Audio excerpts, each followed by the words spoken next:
I can't mind changing to the icon. I need to change the icon. Wow. Oh, it's a T. I just got change your icon tag.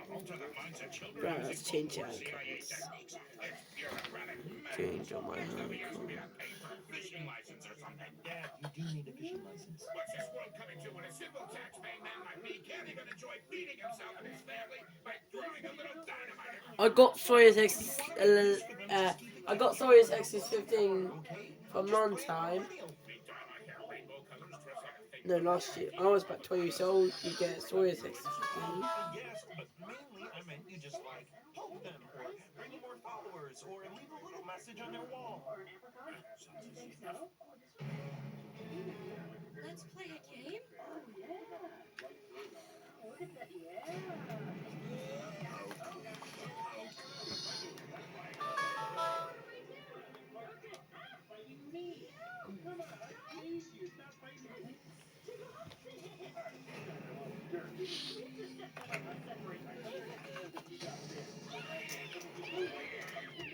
The humble corner camera get better, he's dead.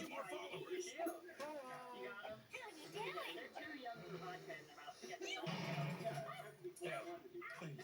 stop. I know I'm not cut out for prison. There were some real tough cookies in there. Didn't even give us any milk to dunk them in. Why don't you just be nice to the kids and give them some toys? Oh, no, move that. Cloud storage. There, they'll love my old chewing doll. They don't mind me like they used to. Oh, even better, my real space guy. Atomic energy kick. What kind of child wouldn't want to play with a little uranium? Oh, buddy. Please don't tell me I needed to specify children's Recording. This time I got arrested for violating 14 international peace agreements. Look, have you tried just expressing your feelings to them? Feelings? You mean like hungry? Dad, no. Sleepy? No. Like when you have to go to the bathroom? Just speak to them and make an effort to be positive. Hey, Gumball. I just wanted to say, you've got massive hips. No, it's a good thing. You could be a model during the Renaissance. Like Google Pixel. No, wait. I've got other nice things to say. Darwin, you speak English very well.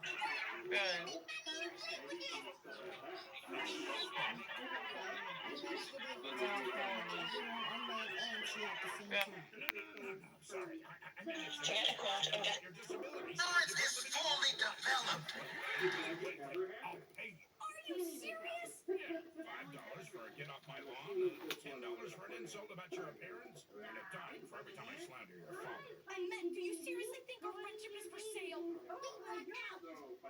Seems sweet has turned out to be lethally toxic. Like feeding a chocolate cake to a puppy next to the tailpipe of a 4x4 in the middle of an oil spill while reading at Elmore Stream Comments. I'm sorry, Mr. Robinson. You don't love us. You just love to hate us. If you can't see the difference for yourself, then your heart is beyond saving.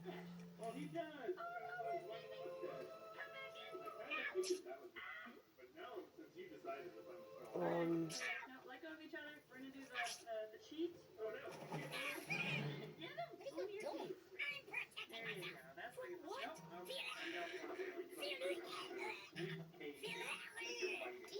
We're gonna do the cheat stack and then sit Why? in the water. Because they're dangerous. And don't What are you talking about? If you let you know what's in, sooner or later, you get your heart broken. I think I have the solution to this problem. Exactly. Less expression or suppression. We need to force feed you so much love that you'll never fear it again. Please tell me this doesn't involve a song. That's ready to upload to YouTube tomorrow. Literally. Your teeth bring your love and lots way of doubt. You got the keys and put everything right. Chasing bad feelings and demons away. Hold for a heartbeat, but you'll feel this one day. Flick your from your side.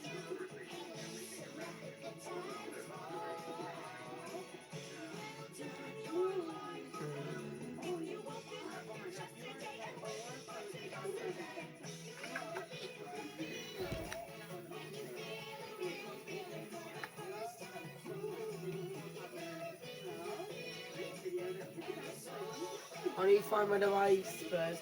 I need to find her on the smallest phone. Yeah, it's like he's got just the apricot tail and the rest of the world. So he that is his color. To give him a His kiss of first life.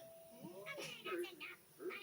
I've got something. If you give me any more love, I'll start steering you should be confetti. right too and not pop this one later. Jog 77 myself. There's several frozen thawed, unscented meals, which will consist of day old pinky mice. We're over these guys. We'll go through our week.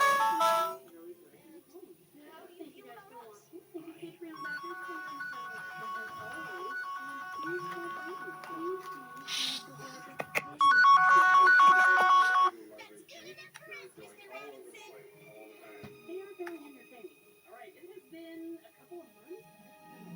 This many news words since the Playboy Milk Snakes hatch.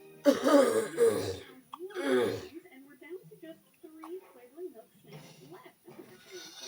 Green sticker. So the name of the person? Estimate the emails, but this little one already has 10 and is getting shipped as soon as one milk is shipped. So this is your baby. If they want us can be, you'll get candy for free. So this is And when we're on the way, here we'll they are use pretty the much. the affection Worried that they're where great the for like neighborhood everything. is thriving. We recommend giving them a vegetable for 15 minutes each. So like I did, and after a couple weeks of just regular handling, they tend to calm down. Chocolate up my sleeve. The remaining Here's a let's all cozy. I'll make some dough and light a Halloween. We'll spend hundreds on their spooky misdemeanors. Have these franken wieners.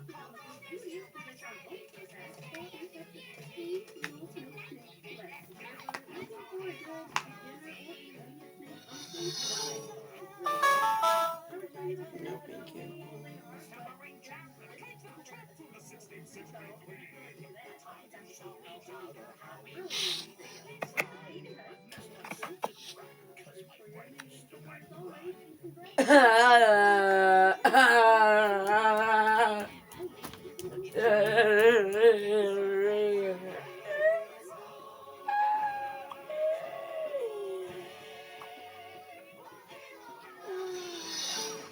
Hey, dude, we should go get Carrie. She's not the Halloween type. She said she'd rather skip it. But she's a ghost. That's like saying Mr. Small would miss out on a Oh, this tone has got this caught up. 5 years ago, Alpha King Dominic Sterling threw his fated mate out of the penthouse in the dead of winter. His reason? A doctor's report claiming she was barren. He didn't just reject her, he humiliated her, calling her a genetic dead end and replacing her with a mistress before her sex had even faded from her bed. Today, he invited her back to the Royal Anniversary Gala, intending to flaunt his new life and finally break her You're spirit. immortal. You've got all the time in the world. I'm not gonna record it. So much memory. Dead for 300 We can use cap years. snap. Will cover anything they We find. can use cap put snap. He's about Caracol. four God, impeccable it's who all share his such a thing for sorry. Ghosts and ghouls of Elmore. It's gonna be Oh scary. God, no thank you. What's this? What do you mean, It didn't smell What like do all the wet ghosts and ghouls do on Halloween? Well, they're still around trying to scare people, and it's way harder these days. Isolde easily show you. pants. No, Wait, she what are you corrected doing? herself. Aren't you gonna take us by the hand and fly us to see the Halloweens that have been and the Halloweens that are Isolde yet to come? wound and No, we're going across the street. resting on the glass surface. It And was if you made can't of cross heavy the road without hitting someone's hand, maybe you shouldn't be up this late. the gold crest of the Dude, royal you know how we can get more candy without trick-or-treating? pagan crown. It smelled of cedar There's an and urban legend that arrogance. you can summon Mr. Mom, Candy. you've been All you staring gotta at do that is thing say for his name 20 3 minutes. times. You're going to burn a hole in it with your laser vision. Candy, candy, candy! Standing in the doorway of her Yes. Kyle. He's only 4 years old. He already has the face of a soldier. But you're Dark candy. hair No, all if over you eyes summon me, before I'm supposed to startling, exact a terrible icy revenge blue upon you for my eyes that unjust belong end. to her unseen 5 years. No, and if you His don't mind, nothing I'll be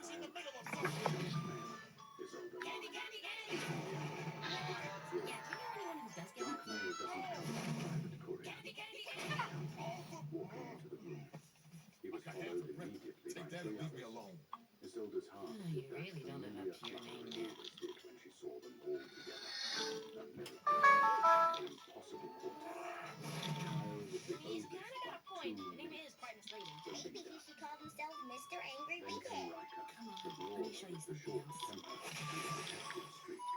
Then Simon, who was already reading at the 4th grade level and dismantling toasters for fun. And finally, Finn, the charmer, the one who could smile and get away with murder. 4 boys, 5 nights. 5 years ago, Dr. Arthur Sterling, the royal pet's head physician and the Anchor Queensland, had looked his older in the eye and told her her uterus was infantile, scarred, and completely incapable of carrying life. He had had Oh, a there's that fake girl. sympathy, while Bianca, with her beauty secretary, stood in the corner trying to hide a smirk. The king who bears his older, Dominic had said that night. His voice hadn't been tender. You are broken. You cannot fulfill your duty. And rejected. She had left with nothing but the clothes on her back. She hadn't known then that Sterling had lied. She hadn't known that the nausea she felt 2 weeks later wasn't grief, but the rapid, aggressive metabolism of 4 alpha pups growing inside her. It's from him, isn't it? Riker asked, crossing his small arms. The air in the office grew heavy. Even at 4, their combined aura was suffocating. It was pure alpha blood, times 4. Isolde sighed, rubbing her temples. She I'm hadn't not listened. scared anymore. They were I too don't know, I think smart. it'd be pretty And scary. they Oh, were come always on. innocent. Shut Too up. calm. Go step 2. Yes. But isn't it It's an weird invitation to spying the on 5th people like this? anniversary gala of his coronation. And the Hey, anger or some scary things out on Halloween night. Simon had a point. Nemesis. It was the myth. The reflection of the fun. There was an element. Black velvet, climbing into her lap. He smelled like baby shampoo at home. Isolde opened the drawer and put the invite back. Very sick. Just 2 seconds because I know it's no screen. No. He was older than her. Oh 2 no. years. Not 2 the months. ass. Bianca, request your presence to celebrate 5 years of prosperity. The king wishes to extend an homage gift to your acquaintances and show that there are no hard feelings What with is the it anyway? family. No idea. It looks like someone tried to make a book out of plastic and ribbons. Maybe it's a yo-yo from before they discovered gravity. Give it a go. He wants to gloat. He wants to show me that he's happy, that the pet is thriving, and that Bianca gave him the house to be. It's true. Cut her advice sharply. Isolde smiled. Rumor has it now, 5 Of course, the years problem and no with this public class tape announcement is, of you the know, plan. people don't get the Just chance to yesterday's rewind it. miscarriages and bad timing. The irony was delicious, but it was also dangerous. If Dominic knew the truth, if he knew that the battling woman he discarded had birthed 4 alpha sons who were currently dominating the playground of a private school in Seattle, he would blame the world for his defeat. They're not going, Isolde said firmly. It's too dangerous. Okay. If he sees you, he won't recognize us, Riker said. We don't look like Do you him. want to watch a scary Those movie? are Oh. not exactly. His voice dropping octaves. Not all plastic. It's entertainment. It's always fun. With the alpha I did 10 17. travel smile,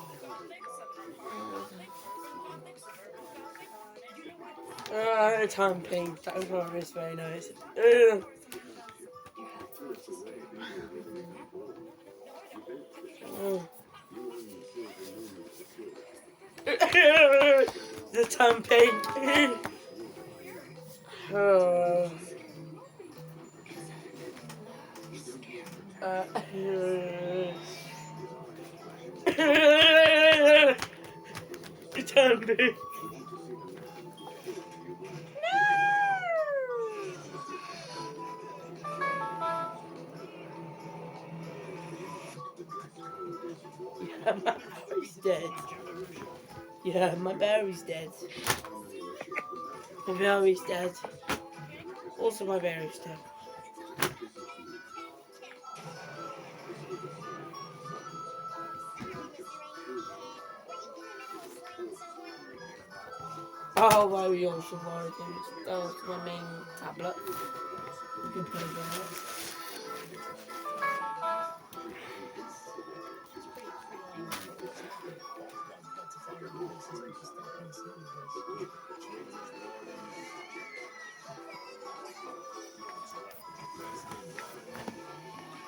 There's another 10 peacocks and a few Mr. Marlowe to do my lunch. Smoothing down her pencil skirt, she looked at the invitation. Then at the boys. Here we go, she said. The boys sneezed. We do it my way. No shifting, no bragging. And if I say we run, we run. Is there a page we can like for Spanish commercial? Well, there is one thing. An ancient spell that will make everyone frightened of them again. But it needs the permission of one Dialed her assistant. Very dead. Where do I sign? Well,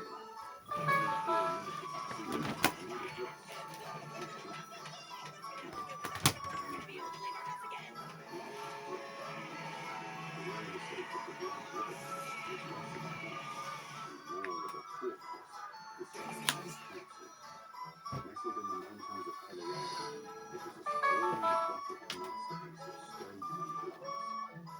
Tonight, it was lit up like a beacon. Limousines and armored SUVs lined the driveway. The paparazzi were kept at the gate, but the flashbulbs still popped like distant lightning. Inside the grand ballroom, the air was thick with the scent of wood, perfume, and power. Wolves from neighboring territories, human politicians, and high-ranking business moguls mingled at a massive biscuit festival. Oliver Fenner is grounded for 89 days. I don't want 89 days. Two strange, That's nasty. Dominic Sterling, now alive. At 32, he was in his prime, broad-shouldered, with hair as black as a raven's wing, That was a very and the nice. color of glacier ice. That was a very nice. He swirled a glass of amber whiskey, Jimmy's voice was going to get terminated. That was a very nice. looking for threats or entertainment. Beside him sat Bianca. She was beautiful, in a manufactured way. Blonde hair coiffed to the perfection. A dress of shimmering silver that cost more than most people's houses. But her smile was tight. Her eyes were anxious. Things were moving along. We moved into a hideout together. Hey guys, today Giving a smile. device collection Had my old ones. 2025 Flight 1, and I have too many devices on so many devices. Record it as a Samsung.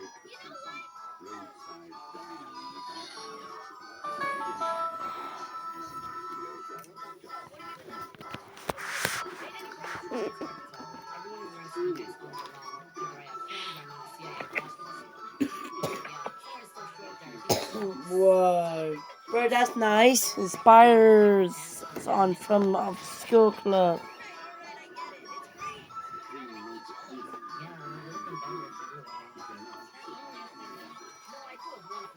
It's not.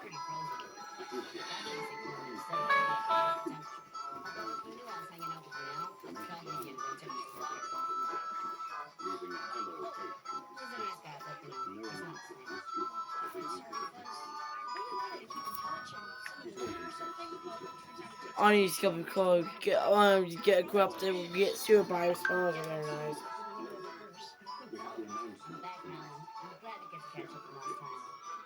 Get a zero by servers are very nice. You can use ADV to record.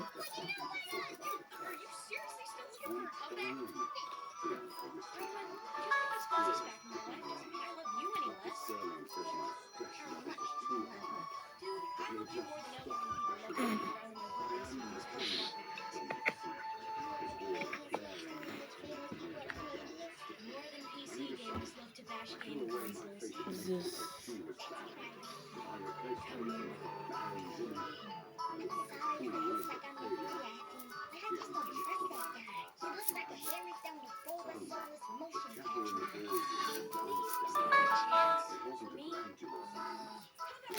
I'm gonna have to sleep.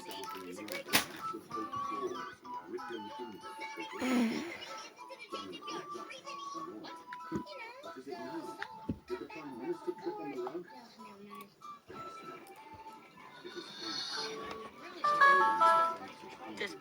just not gonna work.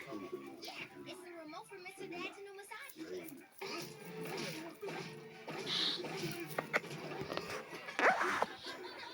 Oh, I can't do that.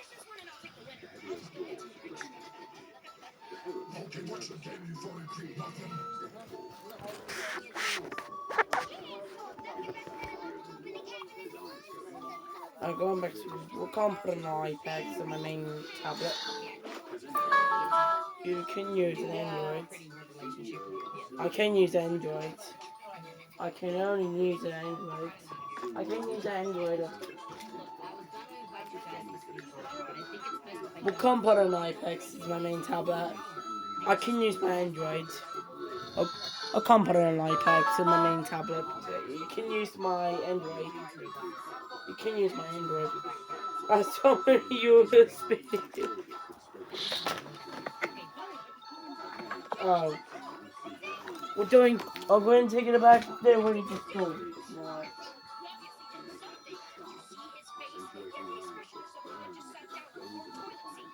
Where's the spoon now?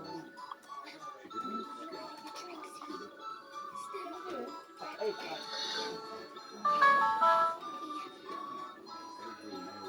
Yeah, completely made that up and probably shouldn't have.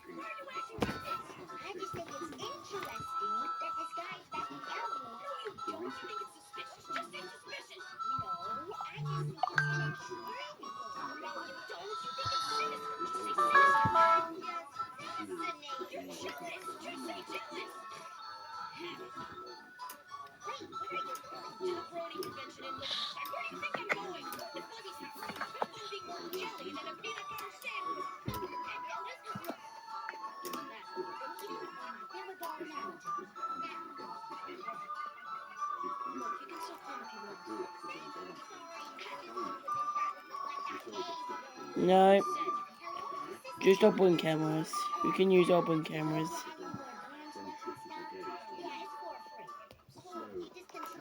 Yeah. We can't go to Google camera. It's not working.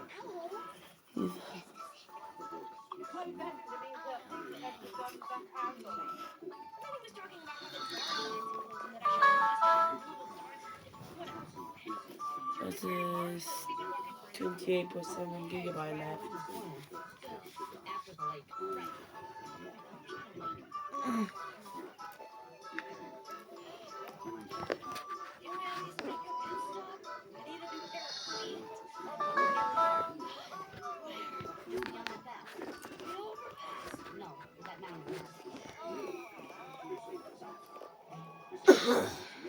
Okay, maybe we need a little break.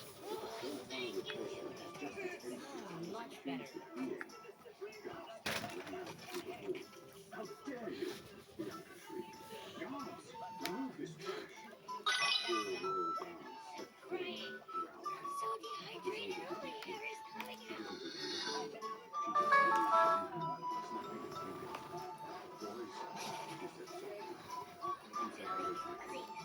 The four large security guards behind her stepped No. and behind the wall of Marshall, four small figures stepped out. They were dressed in deep signature suits. Clothed with the symbolization of his hero. They lined up in front of the mirror, facing the king. Stunning black clothing.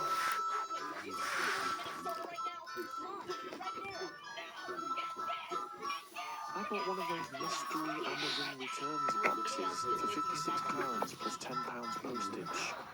Is it actually possible to make money from one of these things? Wow. Okay, so what have we got? We've got Polaroid film. That's not going to be very useful. Phone case. Batteries. Why do people return batteries? What's that all about? No idea.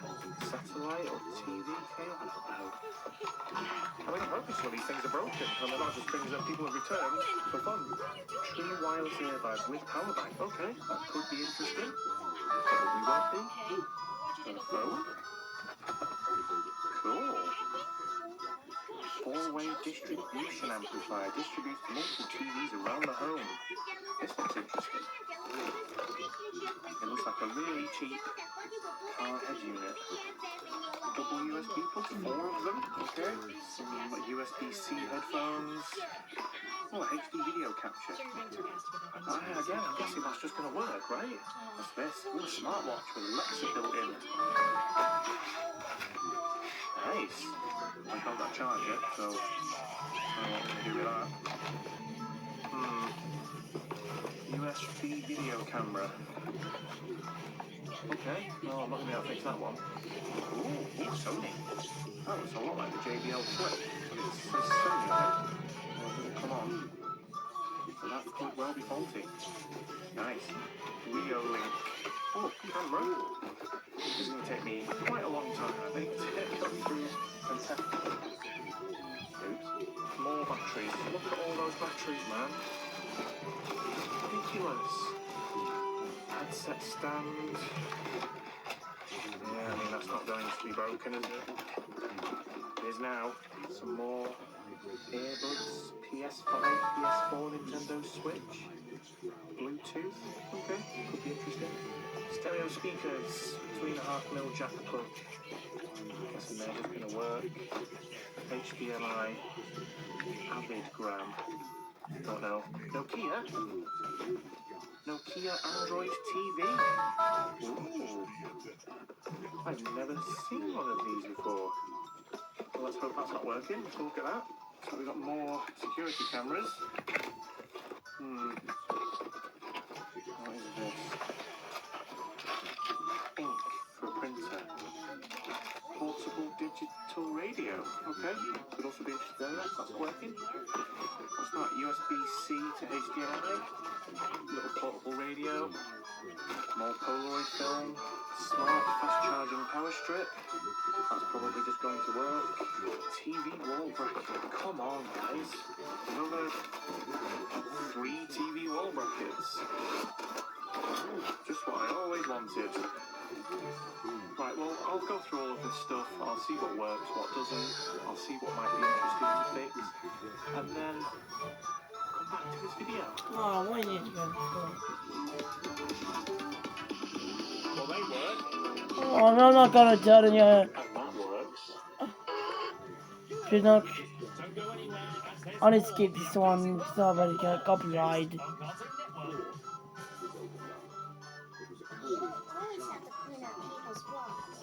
Oh, I killed him. Oh, I didn't want that. That one's very nice. But then we get a grounded thing, really was very, very nice. Hey guys, today is my SD card collection and October 2025. I'm sorry I can't do it in September because there's girls sick. Yes, I'm completely water throat. So, see, I'm not sick. Yes, the water will probably throat. This was water throat from around drink. I'm work. So, this is going to get started. First off is SSD. Move on to two SSDs. We got two cheaper SSDs. This is my dad's SSDs. It works just fine. I got this back from 2022. So next up is my SSD. Got this back from. It works just fine. I got this back from maybe 2025. So, move on to USB drives. This is a baking, only 3 USB drives. So, just run on to SD card. I got this back in 2024, last year's. Next up is my integrator, 1256, my tablet will be dead. Next up is indicators, 1256 megabyte USB drive. Also, it's not gonna work. This bit of electronics is not working. Try on the cost. We got this back from 2024 from merchants. I got this back from September 2024. Put it to $100 now. And then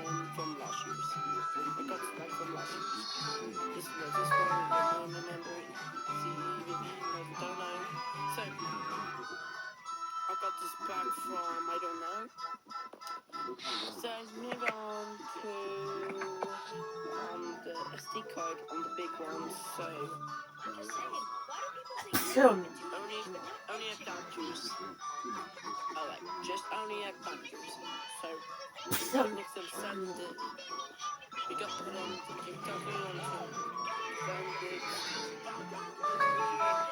I got this back from January 2012, so that was a long time ago. So Had to have it and tried to let the kids take the fall for it. I got back from 10 years. No, I got back from 13 years. So same as me. So next up is SanDisk 1256 gigabyte. I got this back from Christmas 2022. I'm from January. So next up is the SanDisk Ultra 120 gigabyte. I got this back. Samsung is SanDisk 120 gigabyte. I got this back from March. I got this back from Kitchen in March 2022. Probably 3 years. So, and next is SanDisk under the SanDisk Ultra 120 gigabyte. I got this back from October 2022. And it got formatted. I put in a few cameras. It got formatted on video cameras. We got formatted on video cameras in June 2023. The 120 gigabyte is due on the SD card in the 32 gigabytes. So we got Conker Conker and Nokia. We got Nokia. It's got Conker and the 176 Ultra 120 gigabyte. So I got this back from September 2022 and we got format in October 2022. So we got 3 years. And next up is my Indicator 120 gigabyte. I got this back from 2025, maybe. This one, SanDisk Icon is no SD card, but essentially that's no SD card, sad. Move on to SIM. I got SOYES card. 15 when I was 12. This is very late. I got this back from a long time, I don't know. You like Skate?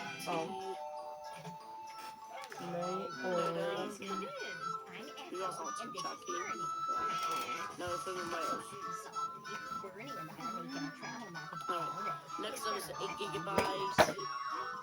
Next up is 8 gigabytes. Why drop my head? Well, you dumped it on my bed. 8 gigabyte SD card. I got this back. Can you stop recording, please? Kids Nap, ABC 600. No, ABS, so 680. We're not gonna stop recording. Back from Just leave here. March 2025. Next up is Leaving here.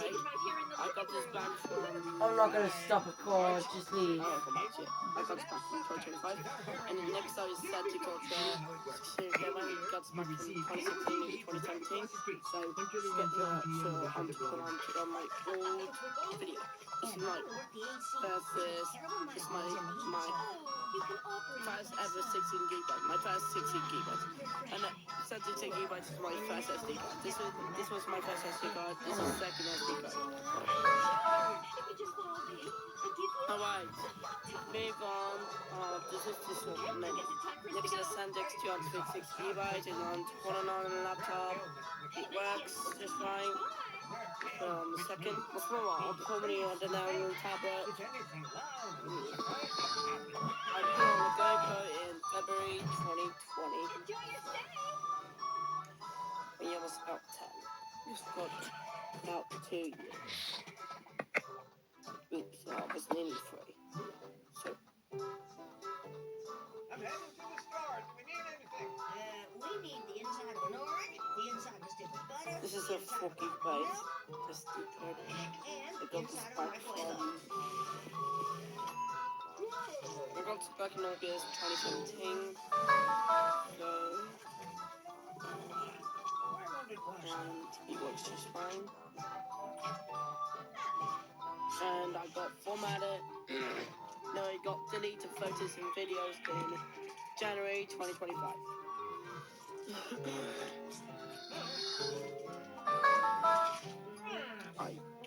gonna take your little Since help when did you use a as computer well. like that? I don't know, Bernie. It's like I have this interior voice that woke up. Now As I we know can that see, I want my meals day in our and none of Amazon that Basic cheeseburger weak sauce. 250 gigabytes.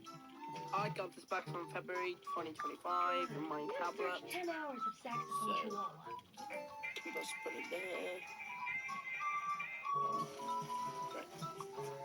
This is Samsung.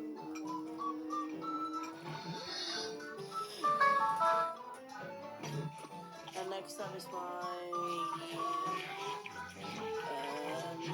Samsung 256 gigabyte SD card.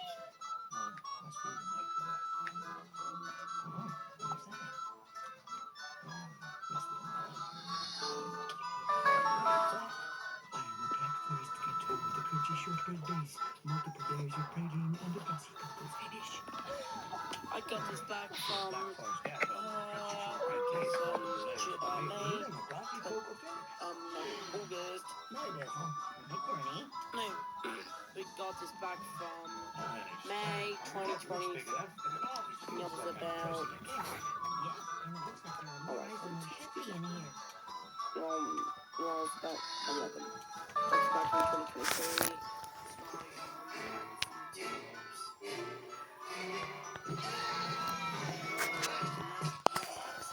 Just leave it. Just leave it record. Probably this is not gonna work. She's formatted. We need to get fixes very soon. Alright. I need to get fixed another time. Does that mean they won't be able to finish their dreams? This is not personal. Some gets 120 megabytes. Literally driving around town and taking pictures So of it's them 120 and putting megabyte those SD photos card. in I there. got this back So it looks from like they had fun and then June dumping them on the train 2015. so they become someone I else's got problem. these back to me in January 2020. So, and to get to how to just a photos of seven photos. This is for this video. So, and next up is my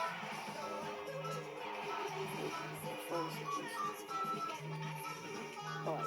This is Amazon Basic 256 gigabytes as well.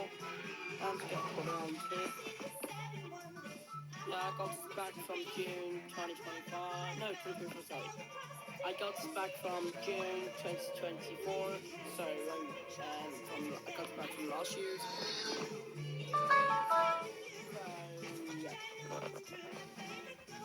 Next up is the SanDisk 256 gigabytes.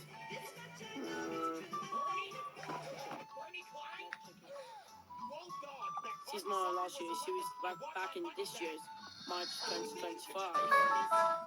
So next up is wait a second. So I just need to put it there. Okay.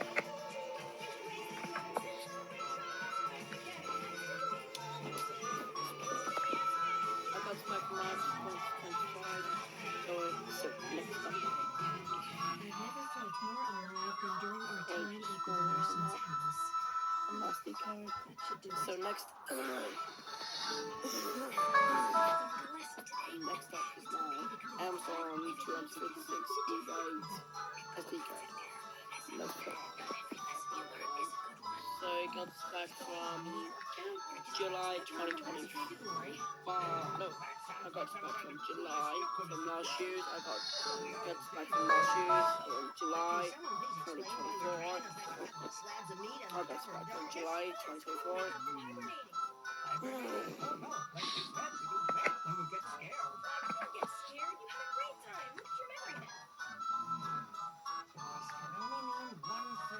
Why is that?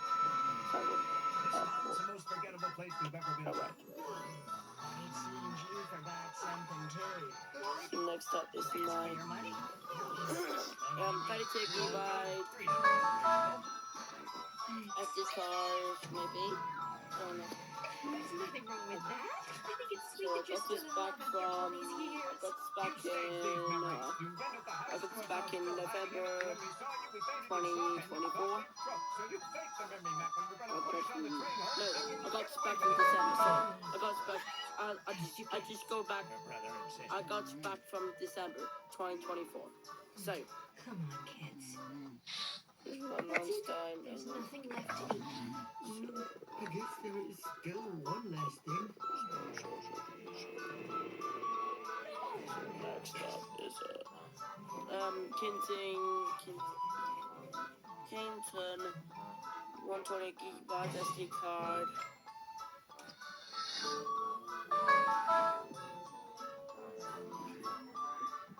Did you bring the money? $10 million is all in the sponge. Good. Praise. This is the U.S. government. You're under arrest for maritime crimes. What? You double-crossed me, Professor? I am not the professor. The beard was fake. It's like Budapest all over again.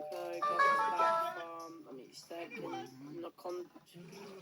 I can't look. It's not working. Sorry, He's got this back from 2023, maybe. Something like that. Why didn't you guys answer the door? Oh, I'm sorry. I forgot we were your personal butlers. Let me try to get it for when you get fixed here for Christmas. Sorry. Wait a minute. Don't distract me. Did the delivery guy still out there? He's walking towards his truck. He's reaching his truck. He's opening one of the doors to his truck. He's putting my package in the back of his truck. He's adjusting his pants. He's still adjusting his... Just get out there and talk to him! I caught you. So, next up is Amazon Basic 120 gigabyte.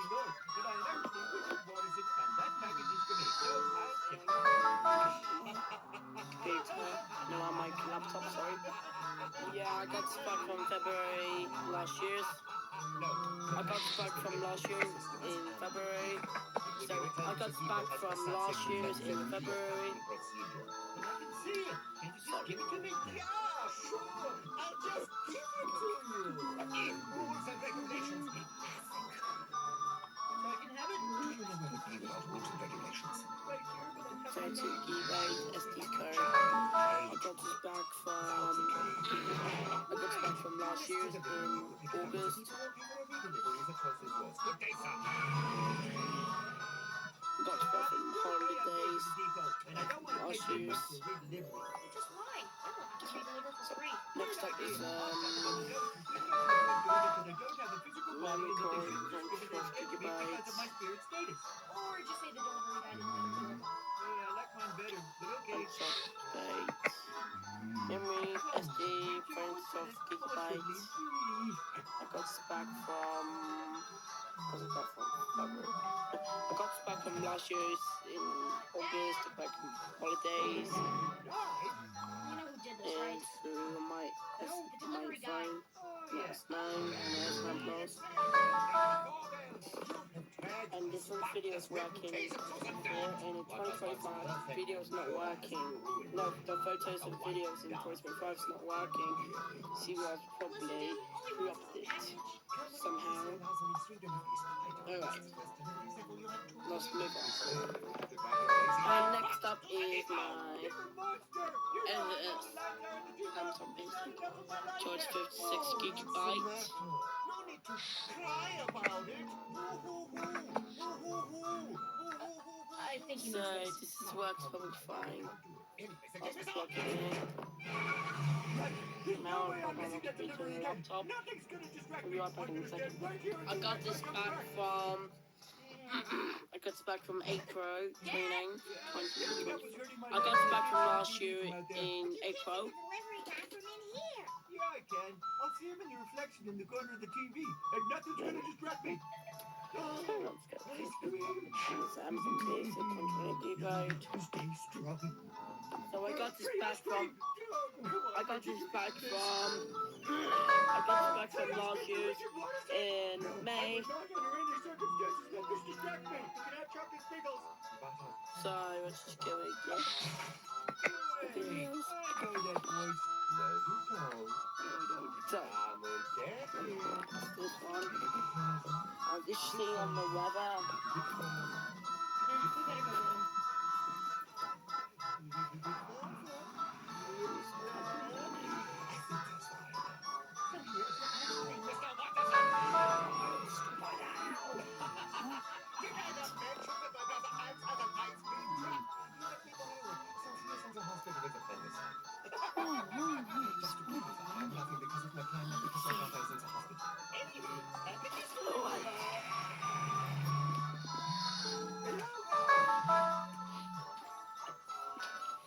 second. Oh wait. Nobody's home. The time delivery left with no offer. This one probably good. Unless you're happy. Yes, it is. Probably good. Probably dead.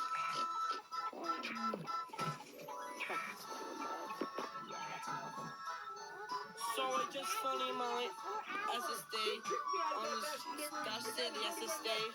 You're silly. We just get to put on the fully on my SSD. No SD card, sorry. I don't want to get full on SD card, do you? You get sad. What's your name? So, we need to get this one back on the weather. Hey Gemini, what's your weather today?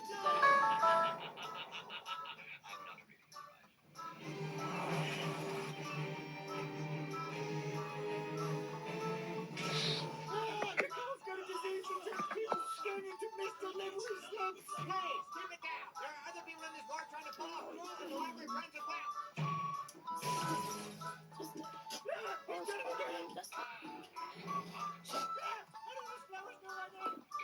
Wait, we need to put on this die. They don't want to break your SSD.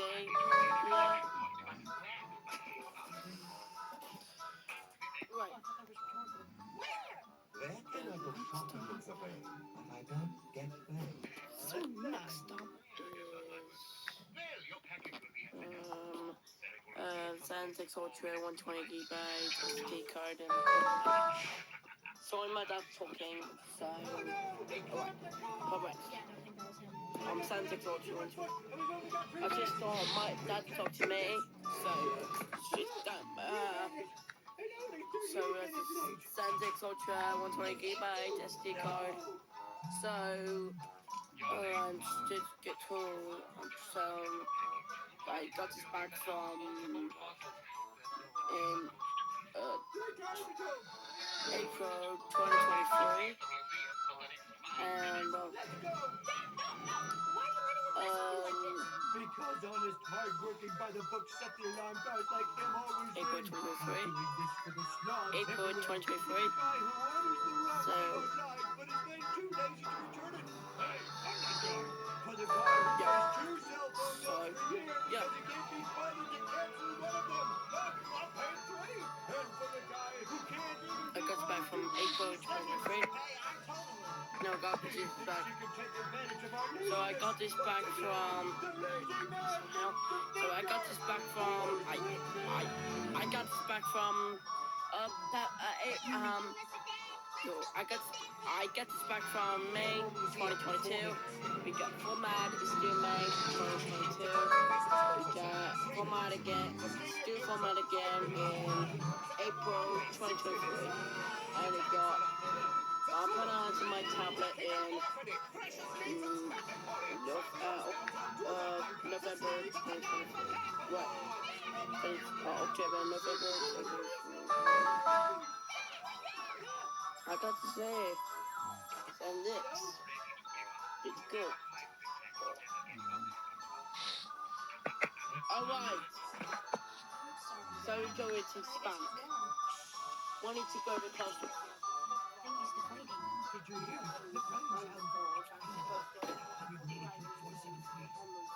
Browns on TV. They go to TV.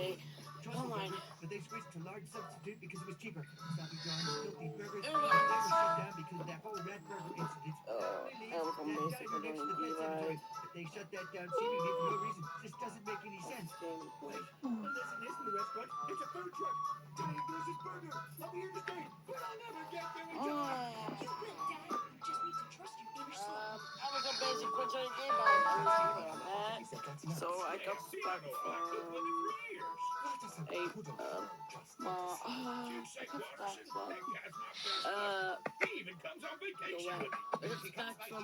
June. No, I got this back from May, from last year. So I put on 2 tiny smartphones somehow.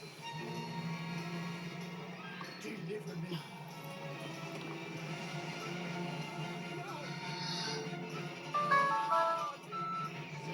Just so next up, this is a Samsung charge for 6 GB SD card.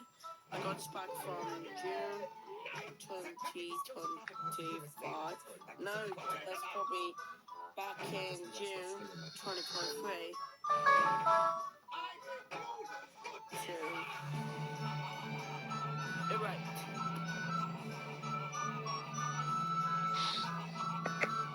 Oops, sorry.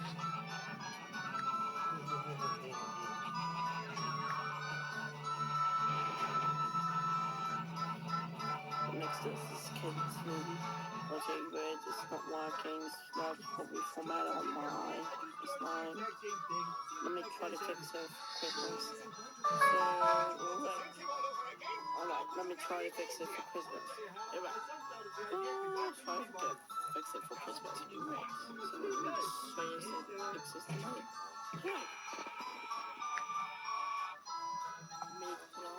This one we need to put on to fire soon. Right.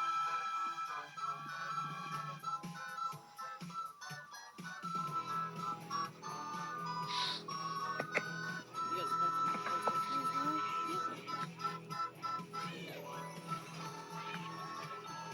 next one is my awesome basic. So let's fix this event.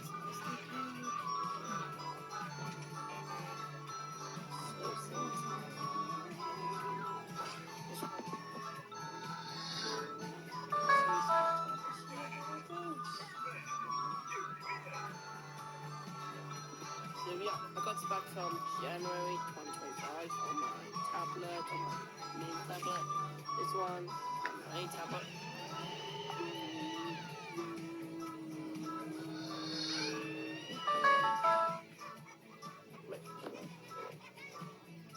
Let's move on to the next one. That's this one. Alright. Send the photo, what do I can buy?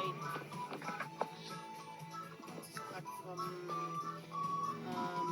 Christmas 2021. Got from my VTech camera in Christmas 2021. I have no idea what any of that means, but I'm so full of gossip that I understood anyway. You're right.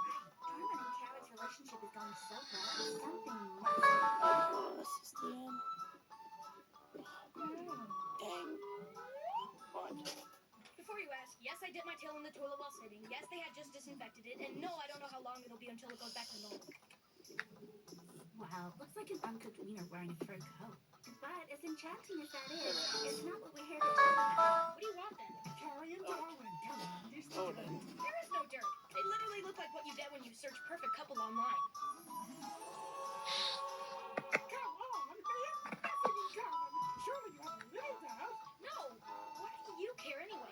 I'm only worried Darwin might get his heart broken. What? Alright, I just like drama, okay? Oh, well, I know of this great place where there's lots of drama. Don't say the theater. It's a lame dad joke. Respect yourself. Ha! The joke's on you! I wasn't gonna say here because I had no punchline for that sentence. So next up is last one, not so last button. Amazon Basic. Who are you? I don't have any now. Ooh yeah, I got it back from January 2024. I got this back from last year in January. I got this back from last year in January. I got this back from last year in January. Samsung 120 gigabyte. I got this back from August 2025. I got this back from Curry's, from holidays in Wales. I got this back from Curry's. So I got this back from Curry's. So I got this back from Curry's. Literally the edge I of got the this back from universe. Curry's. So Guess I'll just have to use stealth mode. alright. The next set is Santix. The 256.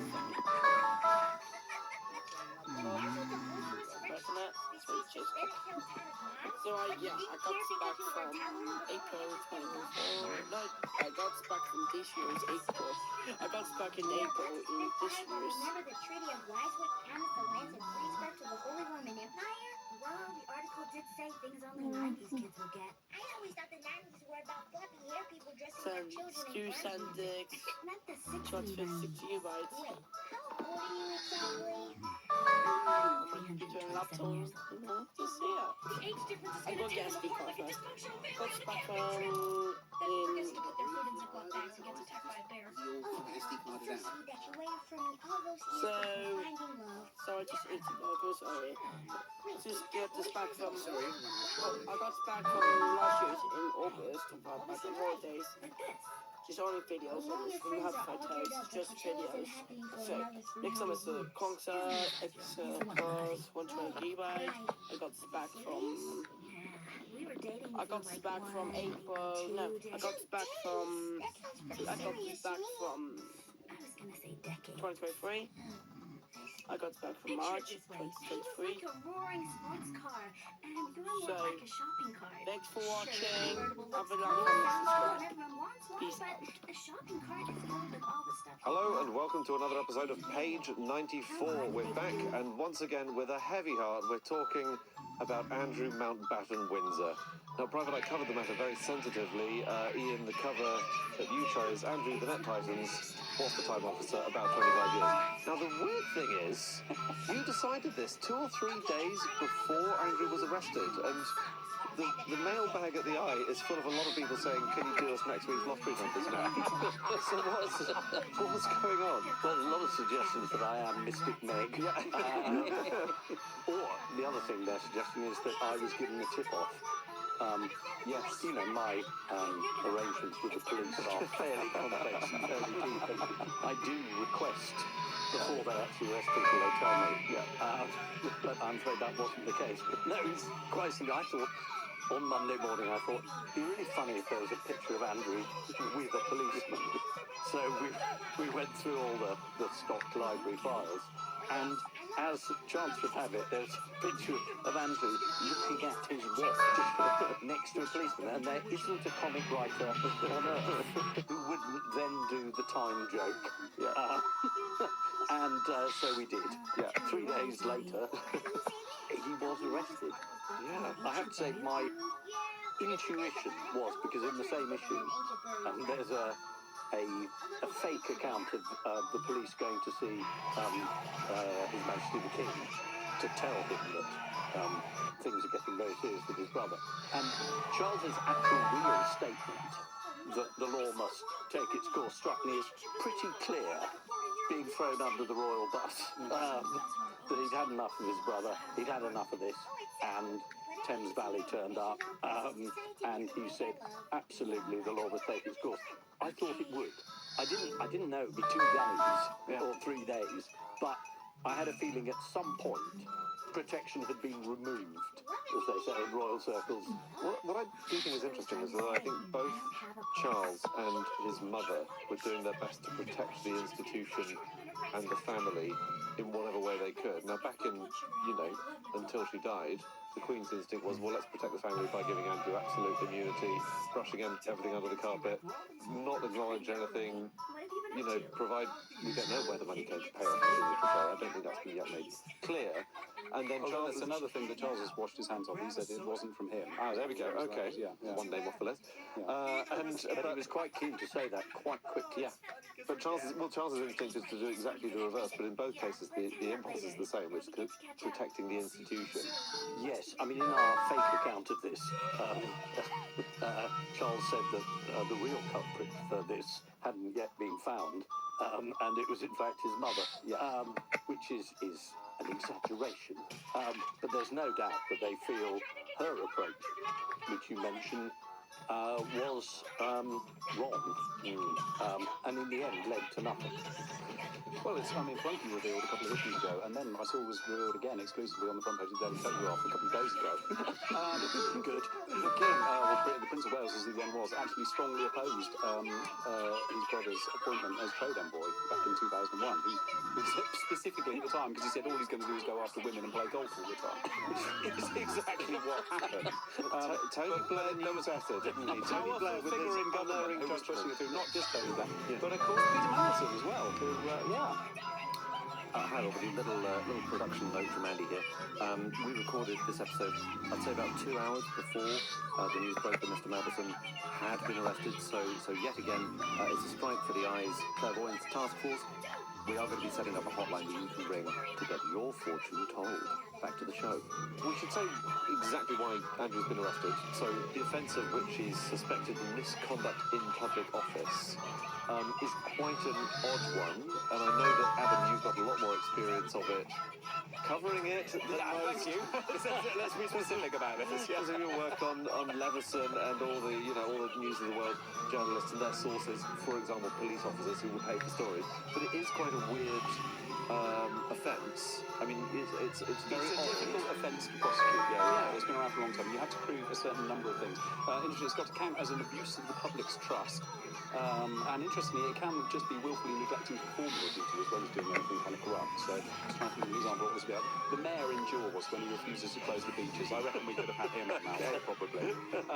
It is such a complicated and difficult law to prosecute under that it is actually in the process of being rewritten. There is a process going through Parliament at the moment, which is going to oblige it to include proof that you used your position to improperly benefit from that action. And that's sort of the question of it. So, I mean, sort of loosely prescribed, it could mean simply getting kind of leaks from people in any sort of public office. So that would include certainly police officers, prison officers, civil servants of any kind. Awful lot of journalists would be an awful lot of trouble if we got prosecuted for people leaking stuff that was in the public interest. So yeah, it has to not cover that. And specifically in the case you referred to, which was the News of the World or the wider company of News UK as they are now, News International then, it was civil servants, prison guards, a lot of few police officers, but I think also a lot of kind of civilian police workers who kind of had access to files and computers and things, who were prosecuted in that case because News UK turned around and grossed them all up along with a load of their own journalists because they were trying to prevent prosecutions going up to a sort of corporate level. Interestingly, the side of that Rupert Murdoch's newspapers are quite keen to talk up is that all of the journalists, bar one who was later cleared on appeal, were found not guilty of the crime they were accused of, which is an even more complicated one because that was conspiracy to commit misconduct in public service. So, but quite minor offenders on misconduct were put away. yes, so 4 separate prosecutions resulted in people either being fined or receiving prison sentences in a lot of cases, which is the bit the News UK are a lot less keen to talk about. Interestingly, in the interconnected small things, the executive who signed off on a lot of these people being grassed up for police was Will Lewis, who has just lost his job at the Washington Post, where he was about as popular with the journalists there as the ones he was actually trying to put in prison at News UK. So when the Times is stridently saying the law must take its course, they mean Andrew should be treated in the same way as all these other people. Absolutely they do, yes, yeah. And to be clear, this is about the period when he was a trade envoy, Andrew, I mean. So this is 2001, when he was appointed to 2011. Not sex trade envoy, that wasn't then part of the description. No. This I'm is just making that clear. But interestingly, does it have to be? I mean, that's one of the questions. I mean, if anything is defined as a public office, surely being a prince of the realm counts, doesn't it? Yeah. You actually have to be on the payroll. He wasn't paid as a trade envoy, was he? Although I think the expenses were quite spectacular, and I know down some of the documents that are being poured over by police at the moment. And I think it's in relation, in particular, to those alleged offences. So this is taking trade documents, government trade documents, and passing them, forwarding them, sometimes within 5 minutes, to Jeffrey Epstein or one of his associates. So briefings on reconstructing Helmand province was sent over to Epstein immediately. Official trade reports for all sorts of Asian countries, which just went straight across. So those are the claims. It's nothing to do with Virginia Giuffre, for one. No. It's nothing to do with, as far as I can tell, any claims of sexual misconduct. It's to do with specifically these things. Yes, and it's straightforward lifts from the disclosures in the Epstein files. It's not like, well, we're looking for evidence now. You had the evidence. It's right there. But interestingly, the evidence is there of exactly the same thing in the case of Peter Mandelson. You know, similar things of documents, confidential cabinet briefings about the financial crisis when he was in the cabinet in 2009. Just being almost auto-forwarded straight on to Jeffrey Epstein. Does an arrest grant you particular powers to conduct searches and things like that? It does. You have to get a warrant in order to search property. The easiest way to do that is if there is an arrest. That wasn't the case in the case of Peter Mandelson. And you can also just invite people in to search if you think you've got nothing to hide, or you think that might help your case in any way. Flunky's pointed out as well, I mean, the problem with being in that sort of position, I mean, there would be an awful lot in the way of written reports on the activities of Andrew. He was a trade envoy for the government, but that meant travelling along with, you know, he had the sort of full diplomatic service behind him.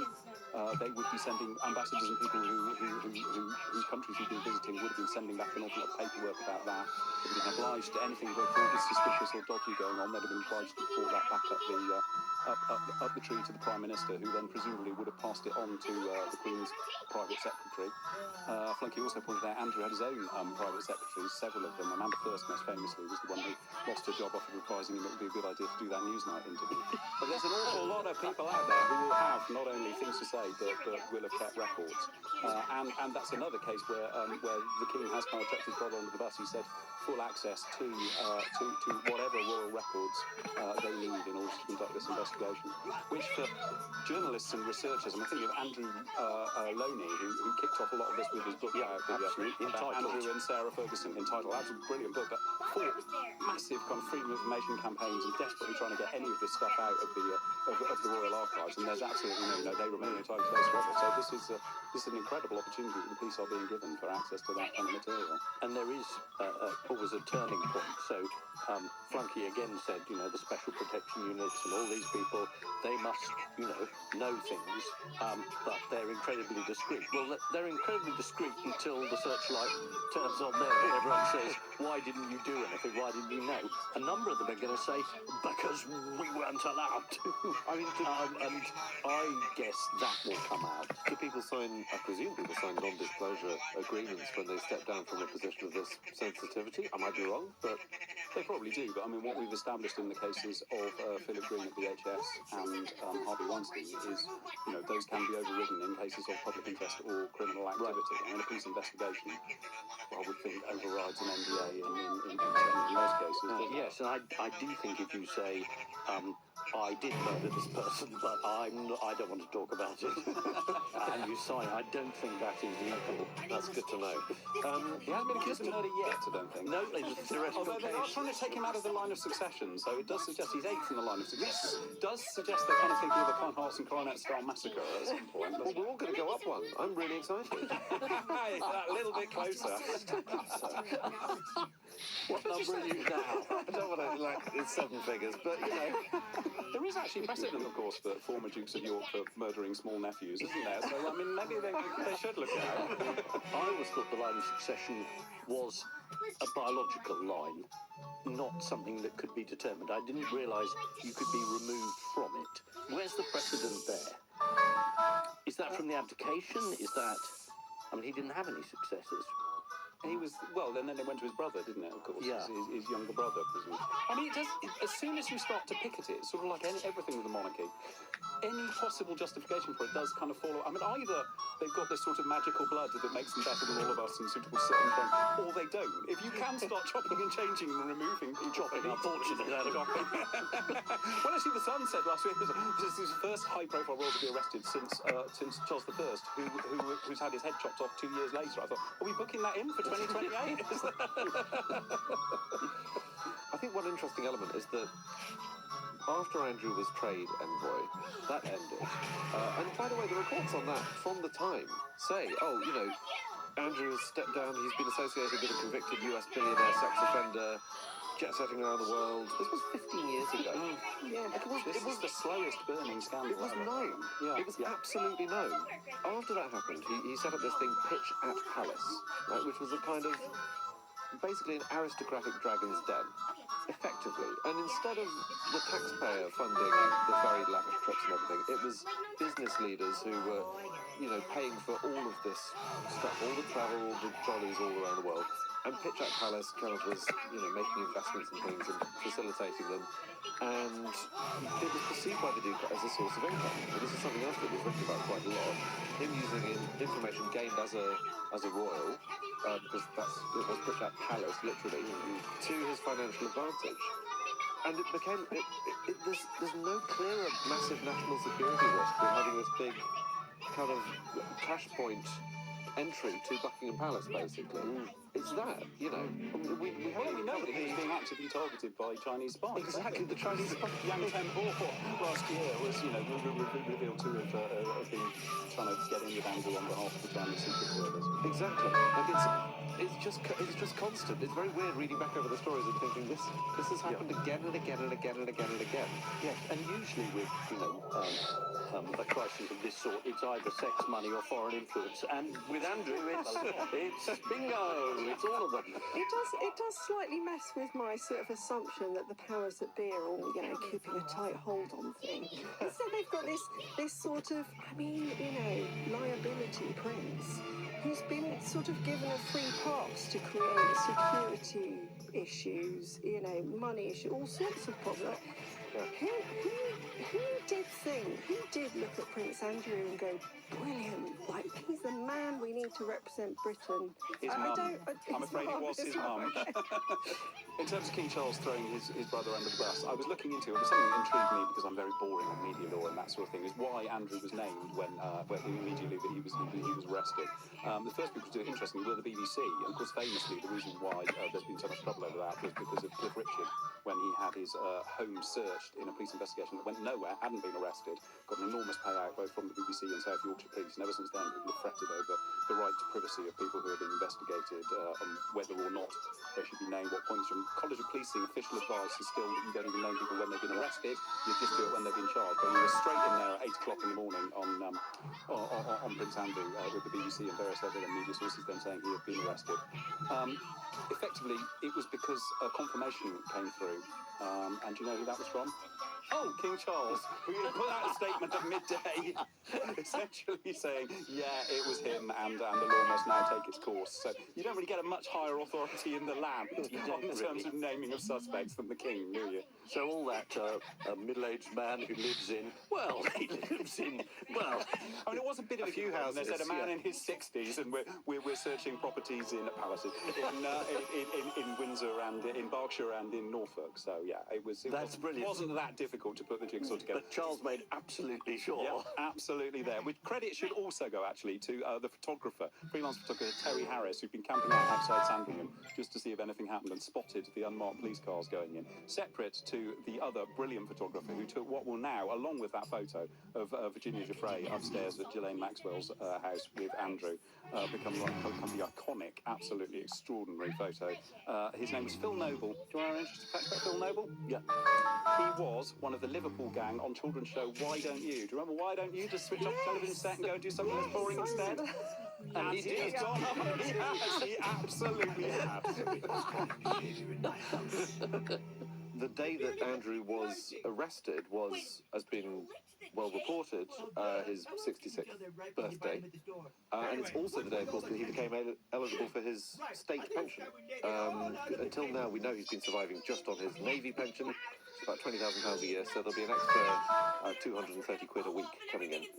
Will that cover the chef and the valet? I'm sure it will. I'm sure it will. He can economise. And he's still got the winter fuel allowance, of course, which is good. There are two schools at the moment, aren't there? I'm sure Adam's covered this on the street. There's either this is the worst threat to royals ever, or hurrah for Charles, he's acted promptly and well. Right. And this will stabilise the monarchy. 15 years. Yes. And did you see Kate at the BAFTA? She looked great, which again is an argument in favour of the monarchy. It does seem like accountability is optional for the monarchy. We should wrap up soon, but Ian, I know that as we started this conversation with this week's, very prescient cover, and people have been writing in saying it's not Mystic Mag, it's insightful Ian. Is there anything else? Have you seen anything else through the veil? Well, interestingly, just as you open that magazine from the cover, there is a piece about Pete Mandelson's firm, Global Counsel, saying, is it about to shut down? Hey, presto, it's in administration. I'm just saying. Much more by all means I know. Yep, there it is. Global cooling. Sort of a cross between journalism and voodoo dolls. What should we predict next time? That's it for this episode of Page 94. Thank you so much for listening. Thank you to Ian, Adam and Rachel. And if you would like to read more stories about either Andy we've been covering, or Mandy for that matter, then you can get your copy of Private Eye. You go into any newsagent, any larger shop, or if you want to, you know, bite the bullet and treat yourself, you can get a very reasonably priced subscription by going to private-eye.co.uk. Find out what's happening 2 days after the next one is printed. So that's it for today. Thanks again for listening, and as always to Matt Hill of Rethink Audio for producing. Bye. Hello and welcome to another episode of Page 94. My name's Andrew Hunter Murray and I'm here in the I studio with Adam McQueen, Ian Hislop and Rachel Clay. And we have got a special bumper episode today about two blokes called Andrew. There are no prizes for guessing who one of them is, but the other is extremely interesting. So, Rachel, in the back pages of Private Eye over the last few issues, there have been stories about a solicitor whose name is Andrew Mill. We have called him in the magazine a litigious bully, and I would say that's a pretty fair description. He brings litigation against anyone unlucky enough to be in a contract with him, and he uses his legal knowledge and his knowledge of the legal system to sort of extract money from people. For himself? For himself, yes. I mean, we're used to solicitors litigating other people, but this is personal. So I'll give you a couple of examples. He moved house. A removals firm moved his stuff and stored some of his stuff afterwards. This removals firm was bought up by another company. It sent him an invoice with the old company's company number and company name, which you might not think a great crime. It's kind of a procedural... A clerical error, reissue the invoice, whatever. Not to Andrew Mill, it represented an opportunity. And he sent various letters to the directors of this firm. He alleged data theft. He alleged invoicing fraud. He said he was going to bring a class action worth millions for all the defrauded customers. Because all the other customers might have received the wrong company name and number on the invoice as well. And it was on the website, so therefore, like a massive claim worth millions, he said.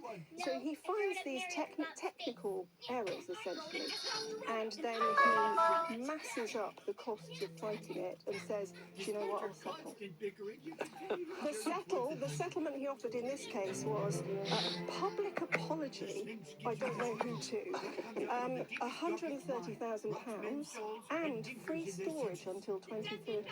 It's a nice touch, I thought. The company didn't settle, they did fight it. It cost them a lot of money. The better part of £100,000, they say. It must be utterly terrifying as a kind of small business owner. I mean, if you're just running a removals firm, you Yes. get what appears to be, you know, sort of very legalese letters from a qualified lawyer. It's not something you ever think you're going to have to fight. It must take over your life. Well, now let's talk about the Sheffield houses, because I think that really illustrates the case. Yes. So he had bought the freeholds of leasehold houses in Sheffield and I think Bolton and perhaps some other areas as well, at about sort of between £300 and £400 a pop. They're not worth much. They're sort of 800-year leases. The ground rent is about £8.50 a year and you can't put it up. They're not worth much, only to the person who lives there. And then he started sending letters to some of the homeowners saying, well, you've broken the terms of your lease, that's a nice kitchen extension you've got, or you've changed your windows, I didn't give my permission, you know, you could forfeit your home if you've broken the lease. But don't worry, because you can buy the freehold for me, it'll be £25,000. You've got 14 days to agree and 14 days to pay. And he did this multiple times. He did this multiple times. So some people spent the money on legal advice. He didn't really have a claim. Damages would be tiny. There was no significant breach of the lease. It had timed out, whatever. But other people were very frightened and coughed up. I mean, there was a tale of a woman in her 80s who borrowed £25,000 in an emergency loan to pay him off. There was an eye reader who got in touch. His mum was 92 in fine, fit fettle. She got one of these very aggressive letters. I've read it. It's scary. They got legal advice and they didn't pay up, but she did have a stroke. So it's horrible. It's horrible. Reading these stories, it kind of reminded me, you often sort of forget the purpose of the law, which, if used well, protects people. Yeah. And this is an example of someone finding any kind of procedural wriggle through to use it for ill, I think know so. you laughed at that, Ian. Like, I know you're used to people using the law for ill, but it's just staggering to read how much. I mean, he spent about £120,000, give or take, on the freeholds that he bought. You know, averaging it out. He's spending a lot of money. Yeah. You know, he's speculating, I presume, to accumulate a lot more. I mean, Yeah. you said at least six people have fallen for the 25 grand thing, so he would have already made his money back Yes. with just 6 out of 280 odd freeholds. Yeah. And this was already a system that was kind of like sort of rife for misuse, wasn't it? I mean, correct me if I'm wrong, the government are looking into the leasehold and freehold system. Oh, yes, but I'm a bit cross about this because they're reforming leasehold. It's a slow and tricky process, and I'm glad that it's happening, and they are doing it quite carefully. Just take us through for a second, because it's one of these things you don't find out about until you bought the house, and I'm sure there are lots of listeners who don't know. So the difference between freehold and a leasehold, the freehold is essentially owning the building. The land, the building, the lot. Leasehold, not only do you sort of not own the fabric or the land, but you own it. It's long rent. There's an end to it, and then it goes back. So if that's 900 years, that's all right.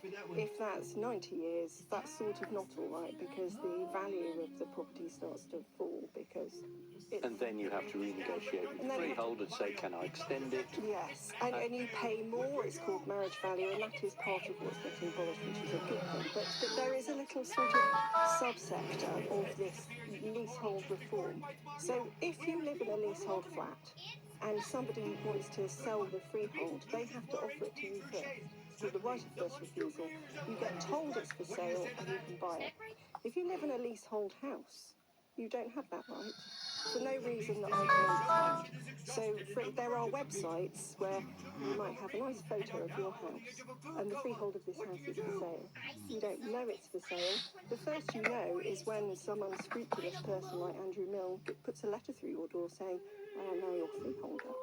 I did contact the Ministry for Housing, say, are you going to reform this? Because And tell me, Rachel, they said, you're quite right, Rachel, how stupid it is.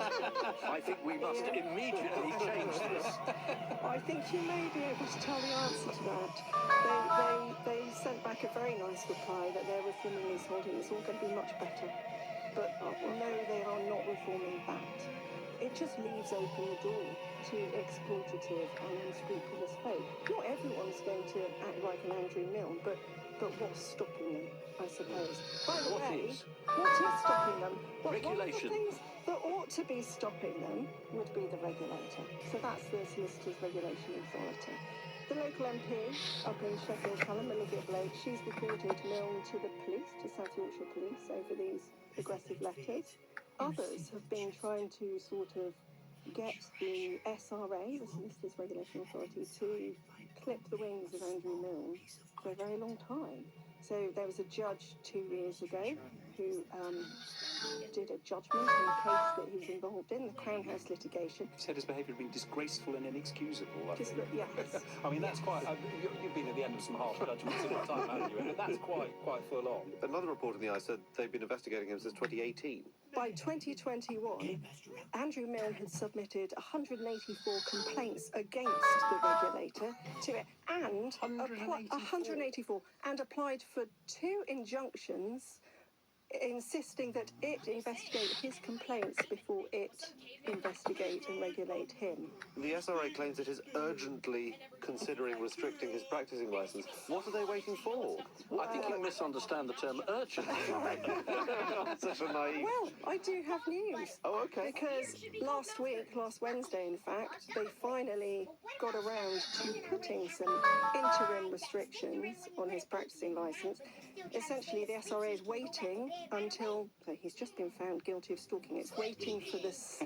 We're going to come on to I hope we can't just throw away. He's just been found guilty of stalking, Rachel. Yes, well, spoiler alert, yeah. He was charged with stalking a young gentleman called Daniel Cloak, who had a legal blog called Mouse in the Court, bombarding him with emails between March and August 2024, I think about 120 emails. The main themes of the emails are, I'm going to sue you, and I want you to go on a date with me. And It's an interesting it's a approach, isn't it? It's Okay, suing people into a relationship with you. It's You might think it a doomed combo. There was a voicemails on his birthday. Happy birthday, Daniel. Daniel Cloak never gave him his phone number or his address. And there was also, ultimately, a visit to Daniel Cloak's home and a rather menacing note through the door, which we'll get to. Just a tenor of the emails that he was sending, only one of which Daniel Cloak ever replied to. One of them said, I've got a property in Wales. Come and visit me in Wales. We'll, spend some time together. And I won't sue you for 14 days either side of the visit. What a charming, irresistible offer. Another one said, let's go for a weekend in a hotel and I'll transfer £1,000 into your bank account in the morning. It's a bit grim, isn't it? Bit grim. But that's not all. That's not all. Andrew Milne came to the house. There's doorbell footage of him loitering outside. He's got a brown envelope in his hand. It might be court papers. But what we do know is that when Daniel Cloak got home that night, there was a handwritten note pushed through the letterbox. And it said, where are you? Lol, lol, lol. Are you suddenly very shy? I'm amazed there is actually a property which can be seized. After you are bankrupt, if you agree to be my total sex slave, I will let you live in the garage. And that's the point at which Daniel Cloak called the police. So he's just in the last month been found guilty for these stalking Yes. offences. Do you want to hear the defence first? Sure. Can I share the defence? Yeah. Because I think it's worth hearing. Andrew Milne's defence was that Daniel Cloak was stalking him. His snag was that Andrew Milne couldn't produce any phone records, couldn't produce any hotel receipts or sort of any corroboratory evidence, no text messages. He said Daniel Cloak had emailed him, but he didn't have any of the emails. And what did the judge make of this? What did the judge make of this? Her verdict was crystal clear. She said Daniel Cloak's evidence was entirely credible. Andrew Milne's claims were not true. Now, Rachel, I know that the Eye will have been in touch with Mr. Milne, so I think it's only fair that we read out his statement in response to us, which was, the allegations you make are wholly false and simply lies that you have invented. We have instructed leading counsel and will shortly be pursuing a claim. I don't suppose there's been any sign of that claim? Okay, we're waiting for it. So, he's been found guilty by a judge. Yes. And the Solicitors Regulation Authority has suspended him for what, 5 minutes, did you say? Is it? No, longer. Oh, it's been less than a week. Less than a week. What is it? 5 days already. This is beginning to sound like a story in which justice is nearly being done. Well, fingers crossed. So the next stage, 10th of March, is sentencing. The judge has to assess sort of culpability and harm and decide where to land. The options are fine, community service, or 26 weeks in prison. Who knows what she'll think, but the SRA is making what it does about Andrew Milne contingent on what she decides. It seems to me that having had this man on its casebook for 8 years, what is the SRA for if it can't bring a person like this? Well, what seems particularly extraordinary to yourself is they've already had a referral from a judge, haven't they? In that 2024 case you were talking about. You would think that would sort of prioritise things and maybe get things fast-tracked, but evidently not.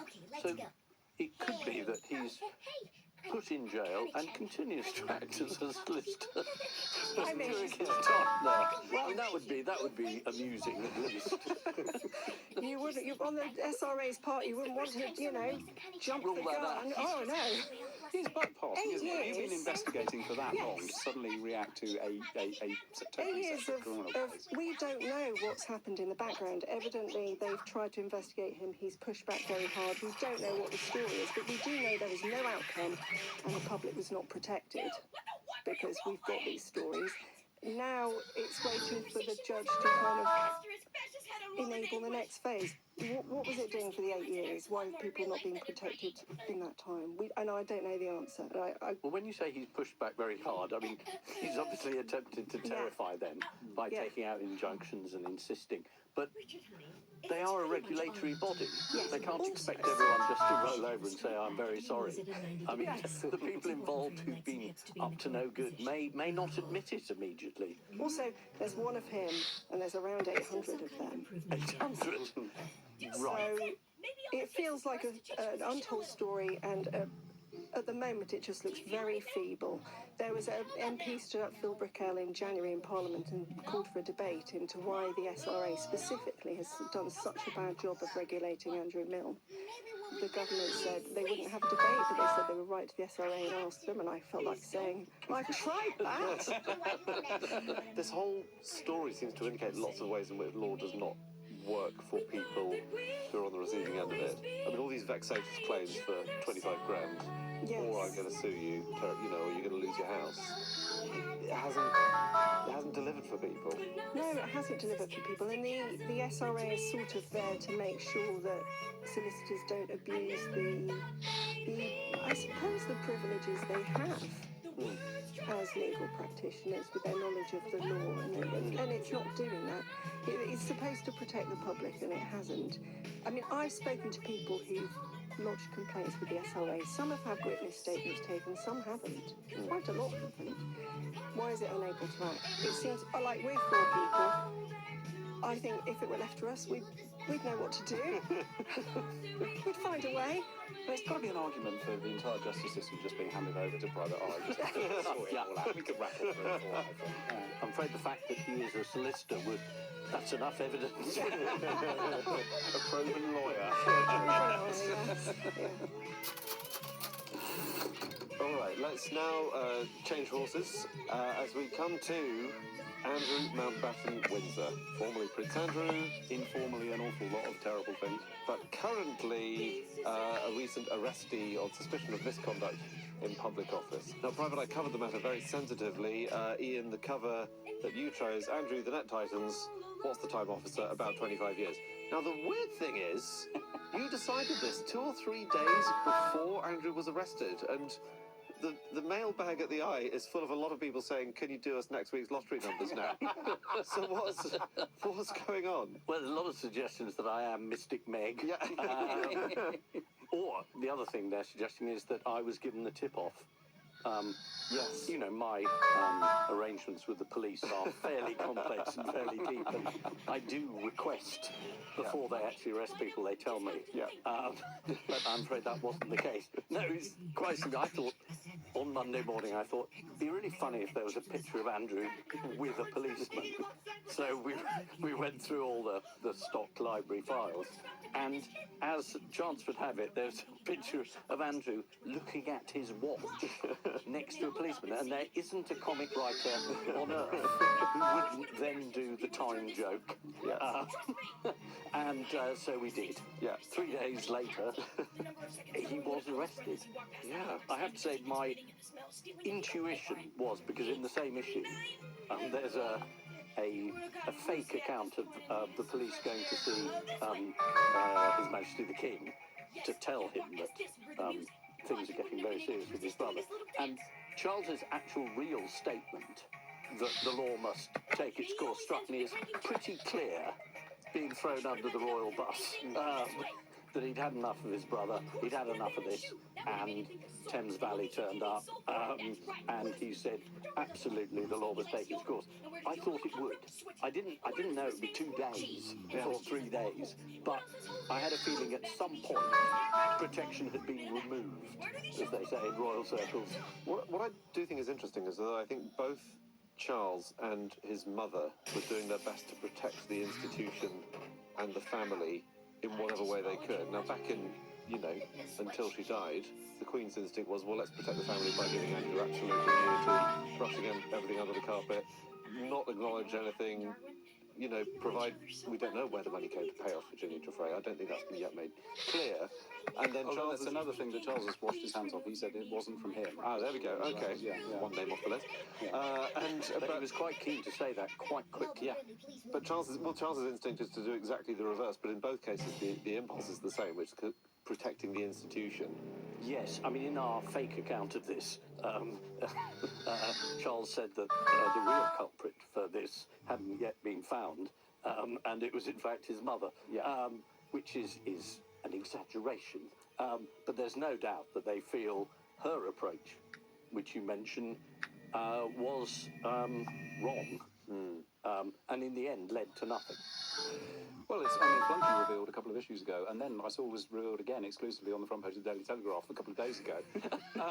Good.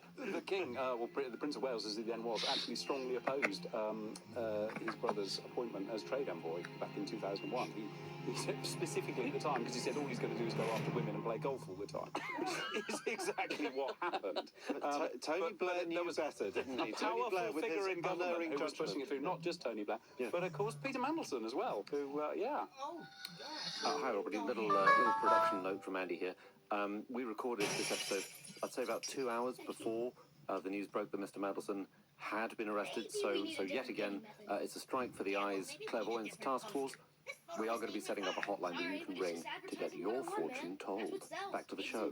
We should say exactly why Andrew's been arrested. So the offence of which is suspected misconduct in public office is quite an odd one, and I know that, Adam, you've got a lot more experience of it, covering it than most. thank you. Let's be specific about this. Because of your work on Leveson and all the News of the World journalists and their sources, for example, police officers who were paid for stories. But it is quite a weird offence. I mean, it's very It's a old. difficult offence to prosecute. Yeah. It's been around for a long time. You have to prove a certain number of things. Interestingly, it's got to count as an abuse of the public's trust. And interestingly, it can just be willfully neglecting to perform your duty as well as doing anything kind of corrupt. So I was trying to think of an example of what was about. The mayor in Jaws, when he refuses to close the beaches, I reckon we could have had him on that one, probably.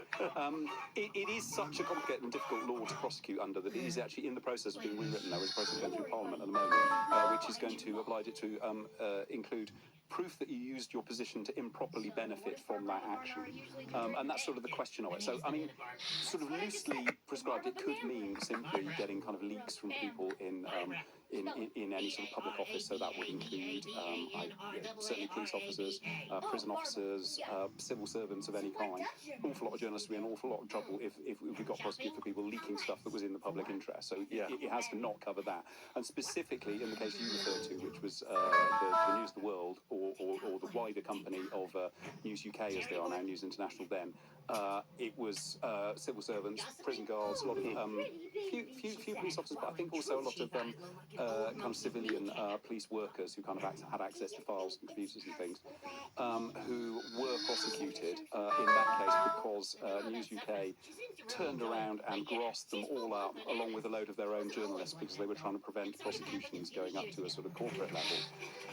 Interesting, the side of that Rupert Murdoch's newspapers are quite keen to talk up is that all of the journalists, bar one who was later cleared on appeal, were found not guilty of the crime they were accused of, which was an even more complicated one because that was conspiracy to commit misconduct in public service. So, But quite minor offenders on misconduct were put away. Yes, 4 separate prosecutions resulted in people either being fined or receiving prison sentences in a lot of cases, which is the bit that News UK are a lot less keen to talk about. Interestingly, in the interconnectedness of all things, the executive who signed off on a lot of these people being grassed up to police was Will Lewis, who had just lost his job at the Washington Post, where he was about as popular with the journalists there as the ones he was actually trying to put in prison at News UK. So when the Times are stridently saying the law must take its course, they mean Andrew should be treated in the same way as all these other people. Absolutely, they do. Yes, yeah. And To be clear, this is about the period when he was a trade envoy, Andrew, I mean. So this is 2001, when he was appointed to 2011. Not sex trade envoy, that wasn't then part of the description. No, I'm just making that clear. But interestingly, does it have to be? I mean, that's one of the questions. I mean, if anything is defined as a public office, surely being a prince of the realm counts, doesn't it? Yeah. Do you actually have to be on the payroll? He wasn't paid as a trade envoy, was he? Although I think the expenses were quite spectacular, and there are no doubt some of the documents that are being poured over by police at the moment. And I think it's in relation, in particular, to those alleged offences. So this is taking trade documents, government trade documents, and forwarding them, sometimes within 5 minutes, to Jeffrey Epstein or one of his associates.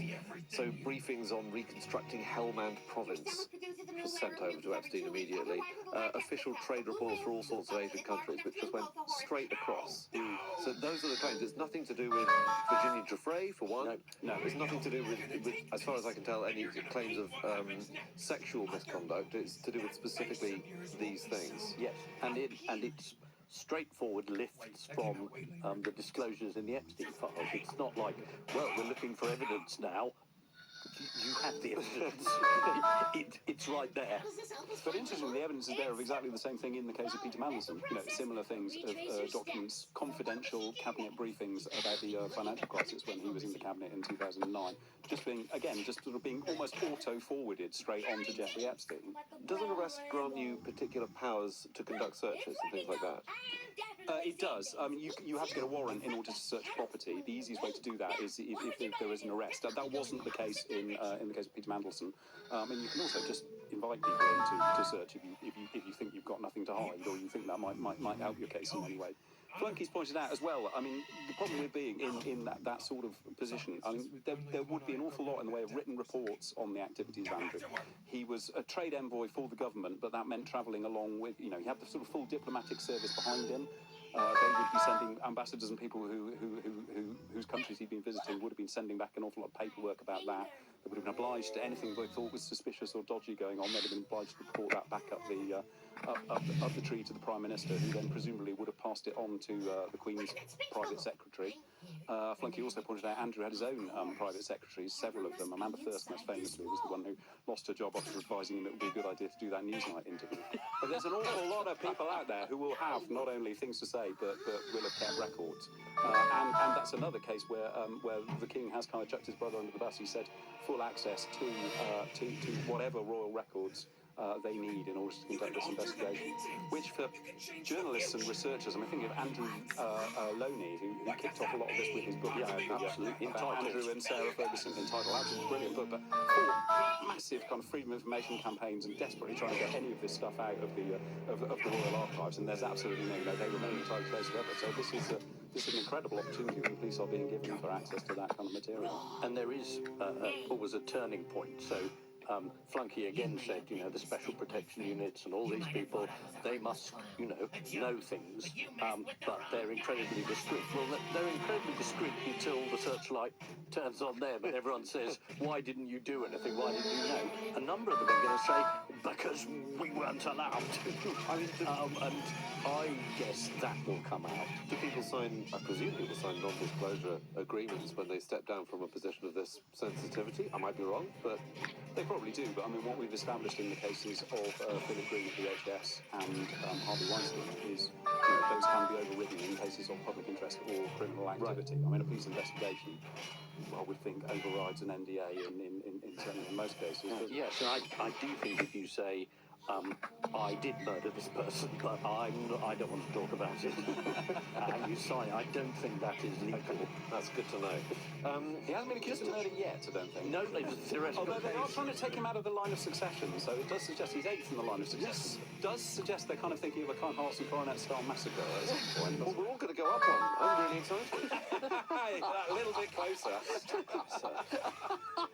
What number are you now? I don't want to, it's 7 figures, but There is actually precedent, of course, for former Dukes of York for murdering small nephews, isn't there? So, I mean, maybe they should look at it. I always thought the line of succession was a biological line, not something that could be determined. I didn't realise you could be removed from it. Where's the precedent there?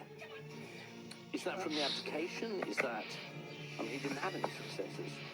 He was, well, then it went to his brother, didn't it, of course? Yeah. His younger brother, presumably. I mean, as soon as you start to pick at it, it's sort of like everything with the monarchy, any possible justification for it does kind of fall. I mean, either they've got this sort of magical blood that makes them better than all of us and suitable to sit on the throne, or they don't. If you can start chopping and changing and removing and dropping, Unfortunate, Adam. Well, actually, the Sun said last week this is his first high-profile royal to be arrested since Charles I, who's had his head chopped off 2 years later. I thought, are we booking that in for 2028? I think one interesting element is that I missed you. after Andrew was trade envoy, that ended. And by the way, the reports on that from the time say, oh, you know, Andrew has stepped down, he's been associated with a convicted US billionaire sex offender, jet-setting around the world. This was 15 years ago. Yeah. Like This was the slowest burning scandal It was ever. known. Yeah. It was absolutely known. After that happened, he set up this thing, Pitch at Palace, right, which was a kind of basically an aristocratic dragon's den, effectively. And instead of the taxpayer funding the very lavish trips and everything, it was business leaders who were, you know, paying for all of this stuff, all the travel, all the jollies all around the world. And Pitch at Palace kind of was, you know, making investments and things and facilitating them. And it was perceived by the Duke as a source of income. And this is something else that was written about quite a lot.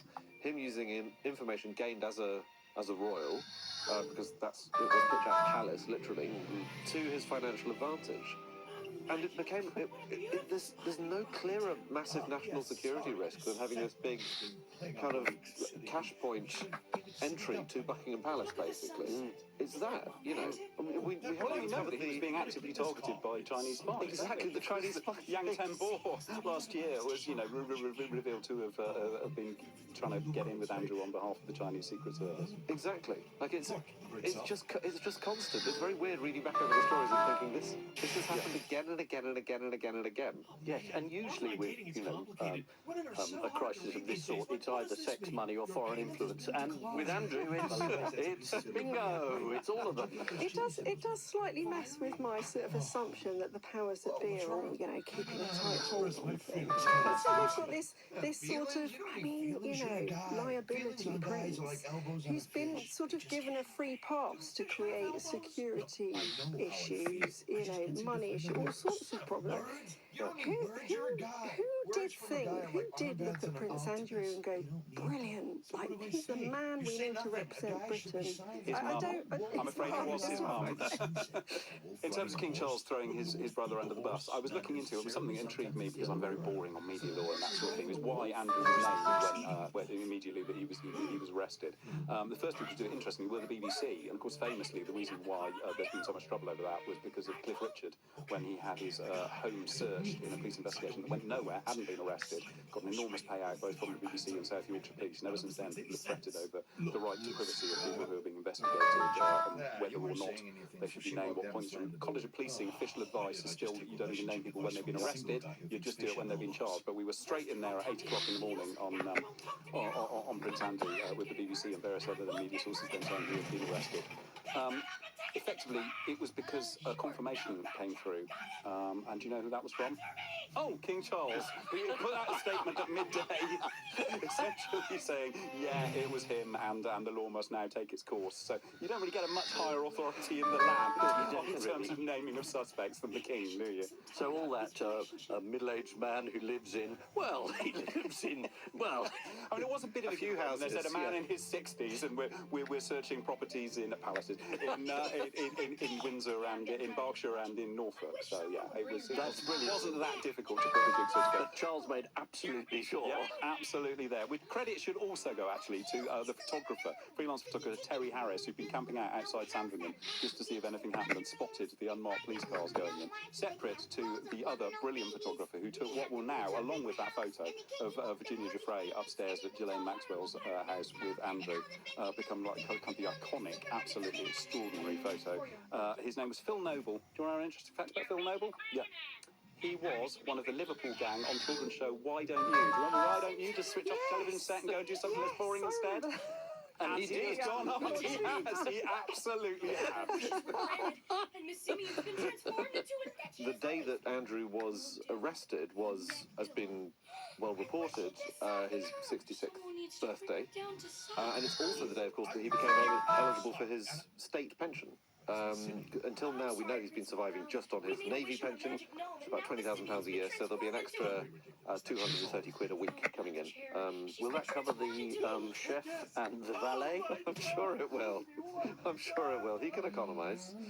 And he's still got the winter fuel allowance, of course, which is good. There are two schools at the moment, aren't there? I'm sure Adam's covered this on the street. There's either this is the worst threat to the royals ever, or hurrah for Charles, he's acted promptly and well. Right. And this will stabilise the After monarchy. 15 years, as Yes. we would say. And did you see Kate at the BAFTAs? She looked great. Right.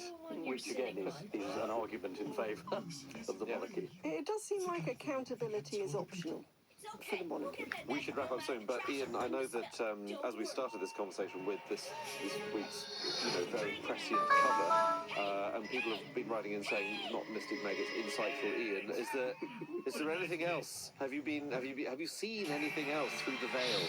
Well, interestingly, just as you open that magazine from the cover, there is a piece about Peter Mandelson's firm, Global Counsel, saying, is it about to shut down? Hey, presto, it's in administration. I'm just saying. Much more by all of us, I know. Yep, there it is. Global cooling. Sort of a cross between journalism and voodoo dolls. What should we predict next time? That's it for this episode of Page 94. Thank you so much for listening. Thank you to Ian, Adam and Rachel. And if you would like to read more stories about either Andy we've been covering, or Mandy for that matter, then you can get your copy of Private Eye. You go into any newsagent, any larger shop, or if you want to, bite the bullet and treat yourself, you can get a very reasonably priced subscription by going to private-eye.co.uk. Find out what's happening 2 days after the next one is printed. So that's it for today. Thanks again for listening, and as always to Matt Hill of Rethink Audio for producing. Bye for now. We are here on quite a fast-moving news day.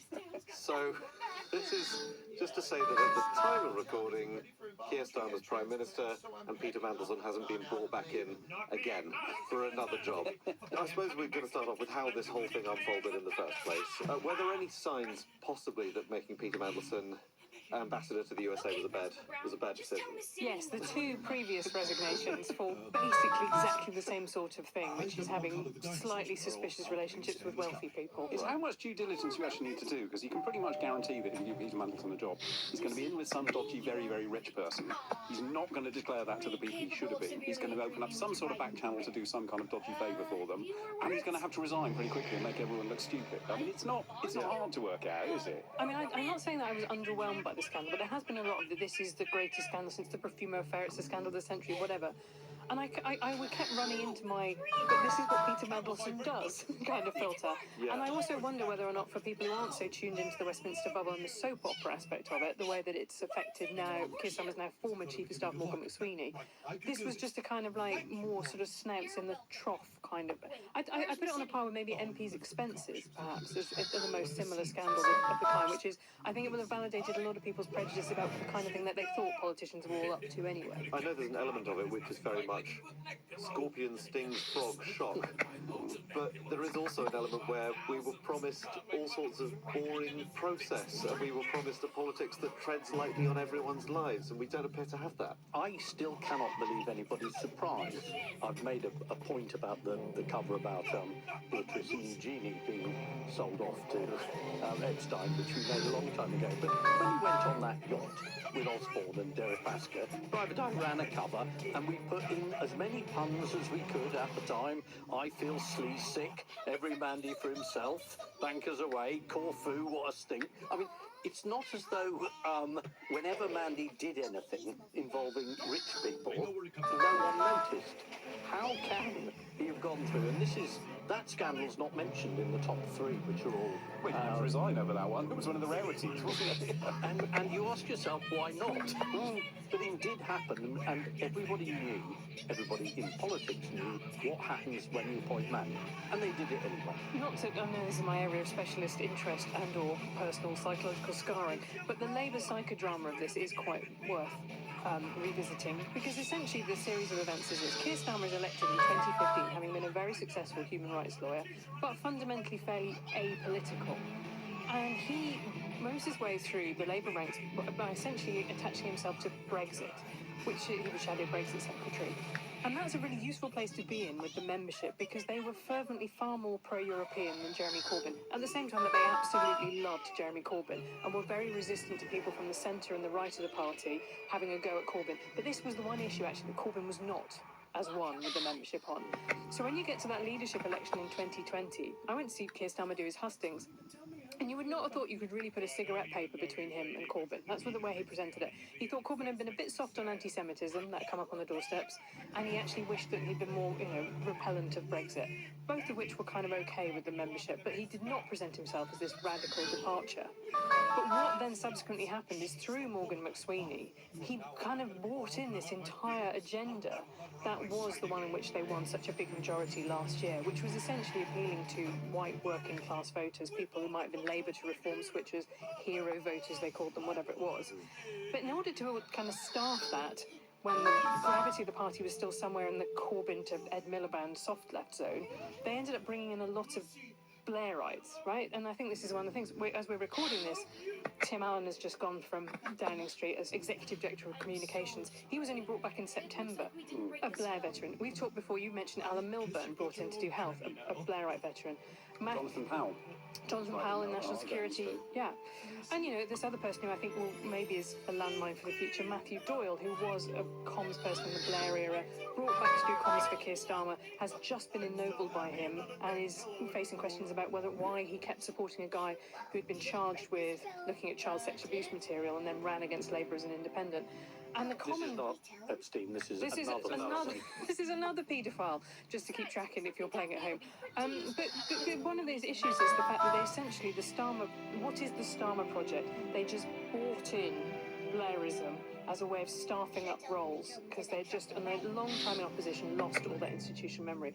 So you're getting a kind of, I guess for you two who were in a private eye through the Blair eras, this is a sort of bizarre deja vu, right? Names It's all turning happening up. again. Yeah, Roger Little suddenly we're talking about again. Remember he was the one that was hosting these Sunday night do's with Mandelson and various other people. He's yet another name that was knocking around when I first started at the magazine. He's extraordinary. I cannot believe there's nobody else alive in Britain who couldn't do the job better than people who worked for Blair in a very previous government. Why? Why would you let Mandelson vet candidates?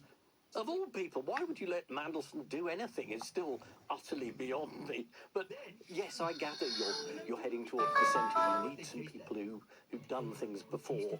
But do you need people who've done things before very badly? This is the greatest mystery about Mandelson, isn't it? Because he's always had and maintained this reputation as being this great PR spinner and this fantastic person who can work behind the scenes and achieve amazing things. All he's ever done is make people dislike him quite intensely and turn himself into a symbol of corrupt politics repeatedly. I think there is something quite attractive, and as a political journalist you have to be honest about it, about people who are really great sources and have got a lot of really good gossip, but also people who absolutely love politics and love the game of politics. One of the problems, I was at the New Statesman during the Ed Miliband reign, and he patently disdains it, and politics was sort of beneath him. Why is everybody just plotting always and briefing, and it's so terrible? And I think Starmer has that view too. So therefore it is, as a journalist, sort of more refreshing to spend time with people who absolutely love, like the George Osbornes, or Ed Balls, people who just... Gove. Michael Gove is a very good example. So I think from the point of view of journalists who work in those circles, not only are those people very good sources of information, but like you, they enjoy the personal drama versus your kind of Gordon Browns, your Keir Starmers, who are trying to see themselves as aloof from it. I think the problem with that probably is that 99.9999% of people in the country aren't political journalists and are actively repulsed, a bit like Ed Miliband and I think Keir Starmer, by that sort of politics. So, does it help anyone? There has been a slight change of line, I'd say, from Mandelson as this story has evolved. And we should remember he was sacked in September after a previous batch of emails was released. He's issued an apology, and I'm quoting here, to the women and girls who suffered. His previous line, when he was asked about this by the Financial Times, was, "It's an FT obsession, and frankly, you can all fuck off." That is a change of line. It is a change of line. PR genius, really good at spin. I suppose the question is, and I know the week is going to play out with whether these files are going to be released showing what was known when Mandelson was being vetted for the job, how the decision was made, the Peter files, if you like. Sorry, but his line, and I think this is very important, is that everybody else had said, how could I possibly know this? I didn't know Peter that well. This line was repeated by Peter Mandelson. How could you have known about Jeffrey Epstein? He had no idea who he was.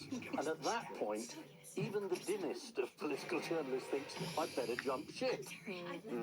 I mean, there was a very funny piece about the Times' attitude. The Times ran a very pompous leader saying, who on earth thought that Mandelson should be trusted and why? And then someone pointed out, well, you put him on your election podcast and you invited him in to talk to your journalists. The very brilliant Simon Childs writing, it is a bit of a point. You can't thunder when you've had this person on Times Radio, on your podcast. What did you put him on? And if you say, I put him on because he's really interesting, he's got good gossip, you say, that's their line.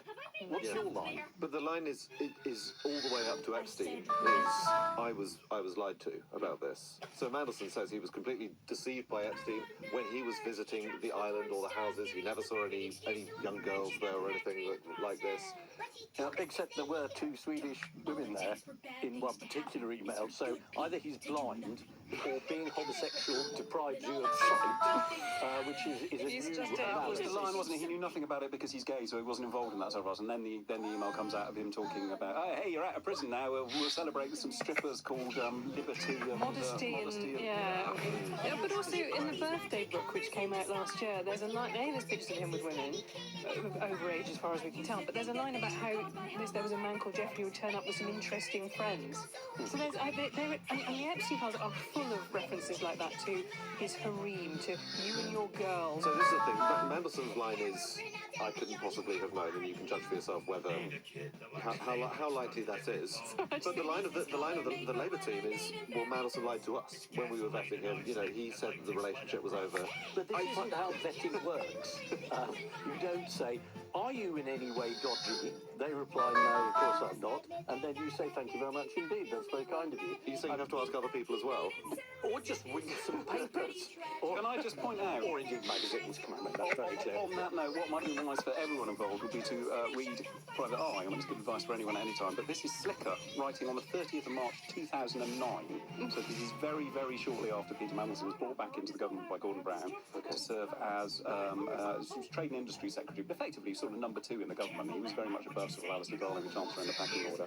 Slicker writes, in uncertain times, government ministers need all the expert help they can get, which may explain the surely fanciful suggestion that Business Secretary Lord Mandelson has been discussing with American money manager Jeffrey Epstein, the new Obama administration, and new powers on Wall Street. Last July, Epstein began serving an 18-month prison sentence in Florida after pleading guilty to soliciting sex from underage girls as young as 14.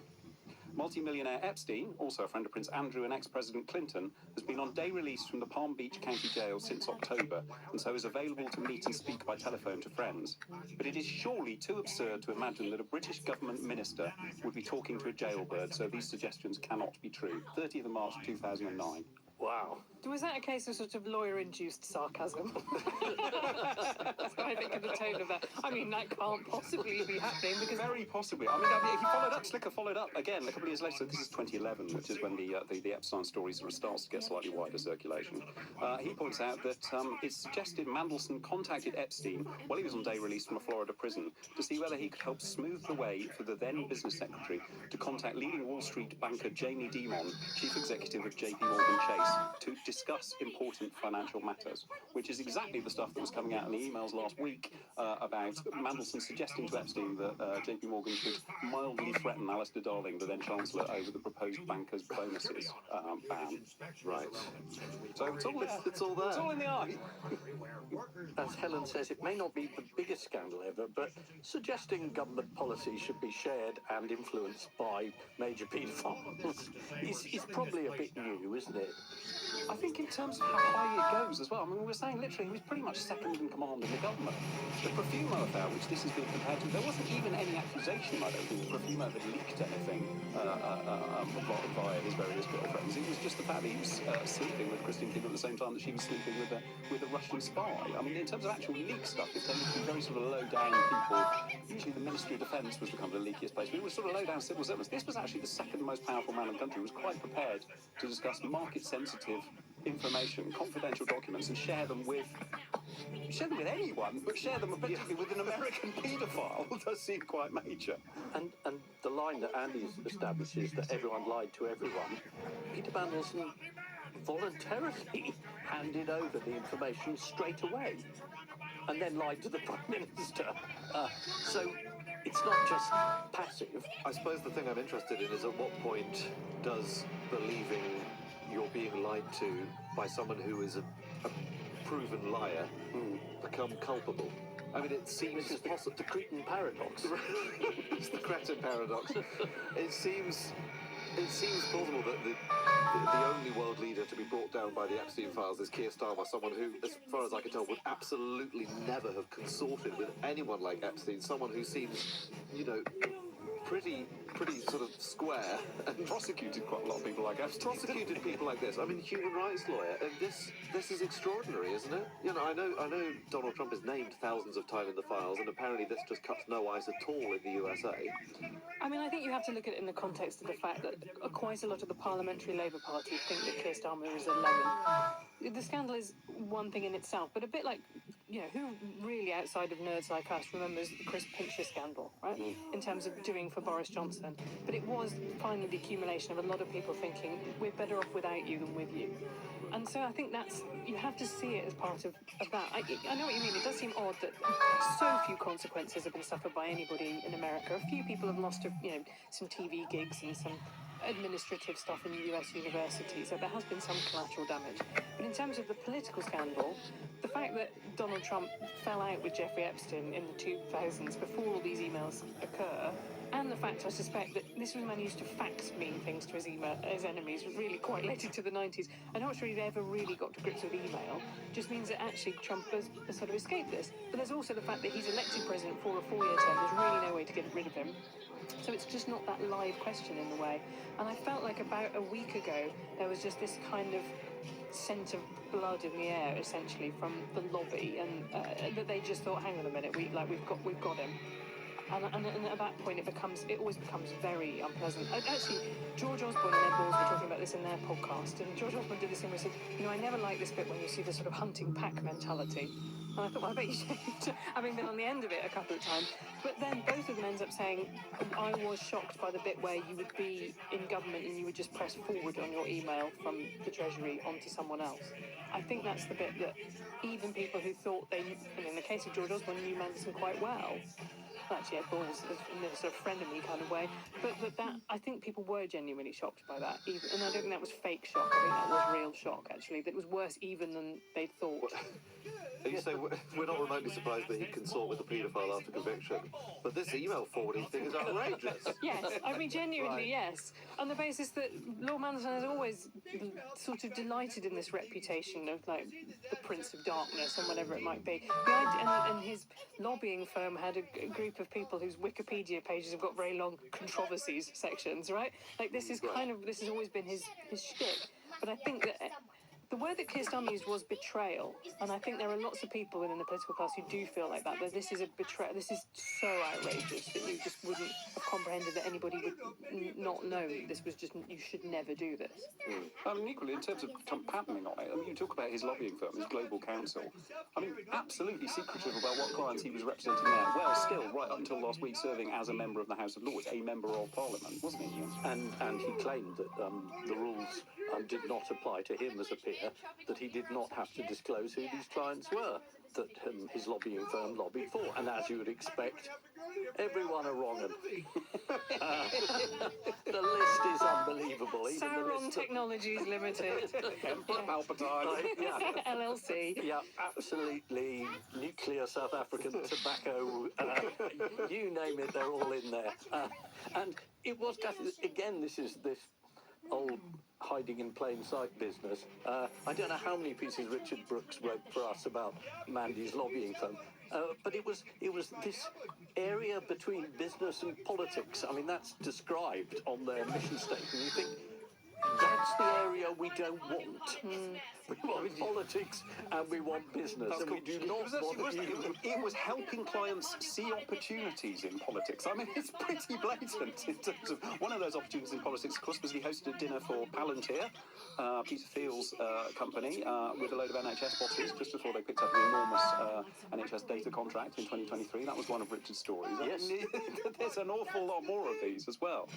And the idea that this was a good person to have in charge of your American embassy. And I do not buy this argument that they all say, well, it was high risk, low something appointment. It was a very high risk, no possible benefit appointment. I mean, the diplomatic service is not short of people who can go in and suck up to foreigners. That is part of the job. You know, this isn't a new observation. You don't have to have Mandelson to do it. So you don't buy the we needed a swamp creature to be in the swamp line. Previous ambassador did a perfectly good job. Right. Why appoint a political appointee? I think that was one of the many things that has pissed off the PLP, because that Karen Pierce was well liked, respected, seemed to be getting on with the job. There was no black marks against her record, and they parachuted in Peter Mandelson essentially because he was a mate of Morgan McSweeney's. And I think that's maybe part of the rage that Keir Starmer's feeling. Is I think he feels he was sort of duped into this, but he's the one with his name, I was going to say his name above the door, unless his name's 10, that's not true. But ultimately, he's the Prime Minister, he's the ultimate decider.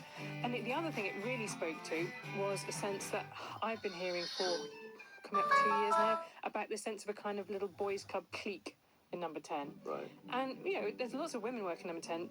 Starmer's two new chiefs of staff, one's acting, and both women, for example. But there was a feeling that there was a kind of little group of people who've just got this sort of stitched up in amongst themselves. And I think that's the Karen Pierce thing spoke to that, is that particularly the women's PLP were like, hang on a minute, you've got rid of this very well-qualified woman in order to put in a very dodgy man. There was a kind of what's that all about, actually? Because there are no terms. It wasn't as if she was coming up to the end of a set term as the ambassador. You just get appointed and then. Yeah, I mean, it was. You're right. The way that people defended it at the time was essentially like MAGA is horrifically corrupt. Why don't we send over someone who won't make them feel ill at ease? But isn't the lesson of the past 6 months that sending people who are a bit straight into battle against Trump, like Mark Carney, works? And the people who stand up to him get results. The people who don't, our brilliant China deal. Not only have we got nothing at all, but Jimmy Lai goes to prison for 20 years. Oh, that was good. That's diplomacy working well. The whole premise of putting Mandelson in is nonsense. Private Eye does, we should say, feature in the Epstein files, doesn't it? Yes. Yes, and it's not me on a plane.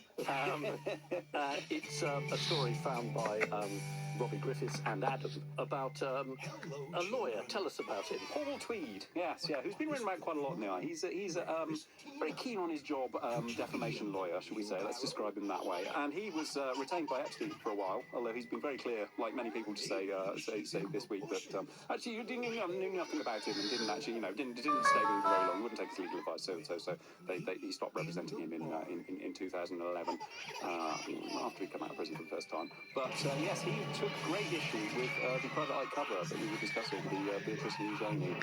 It was about the time the first of many stories came out about Fergie taking money from Jeffrey Epstein. And she seems to have treated as a sort of cash machine, really, doesn't she? Whenever she was in trouble, which was quite often, just kind of said, any suggestions? And he would wire her some money. But Paul Tweed took great offence at this cover and suggested to Epstein that it was a great affront and that legal action should be taken, not in fact against us, but against Sarah Ferguson at the time, who he thought was damaging Jeffrey Epstein's reputation. So, and then the second mention was it was Peter Mandelson, who was sending an email to Jeffrey Epstein saying, I think you're going to need a good libel lawyer. Again, in reference to the Private Eye cover and the story that Fergie had herself released. So there is a sense in which revenge is being served as a very cold dish around here. But that's why we put in the briefs joke. Because you said, well, you suggested to Epstein he needed a lawyer. We reckon you're going to need a good lawyer.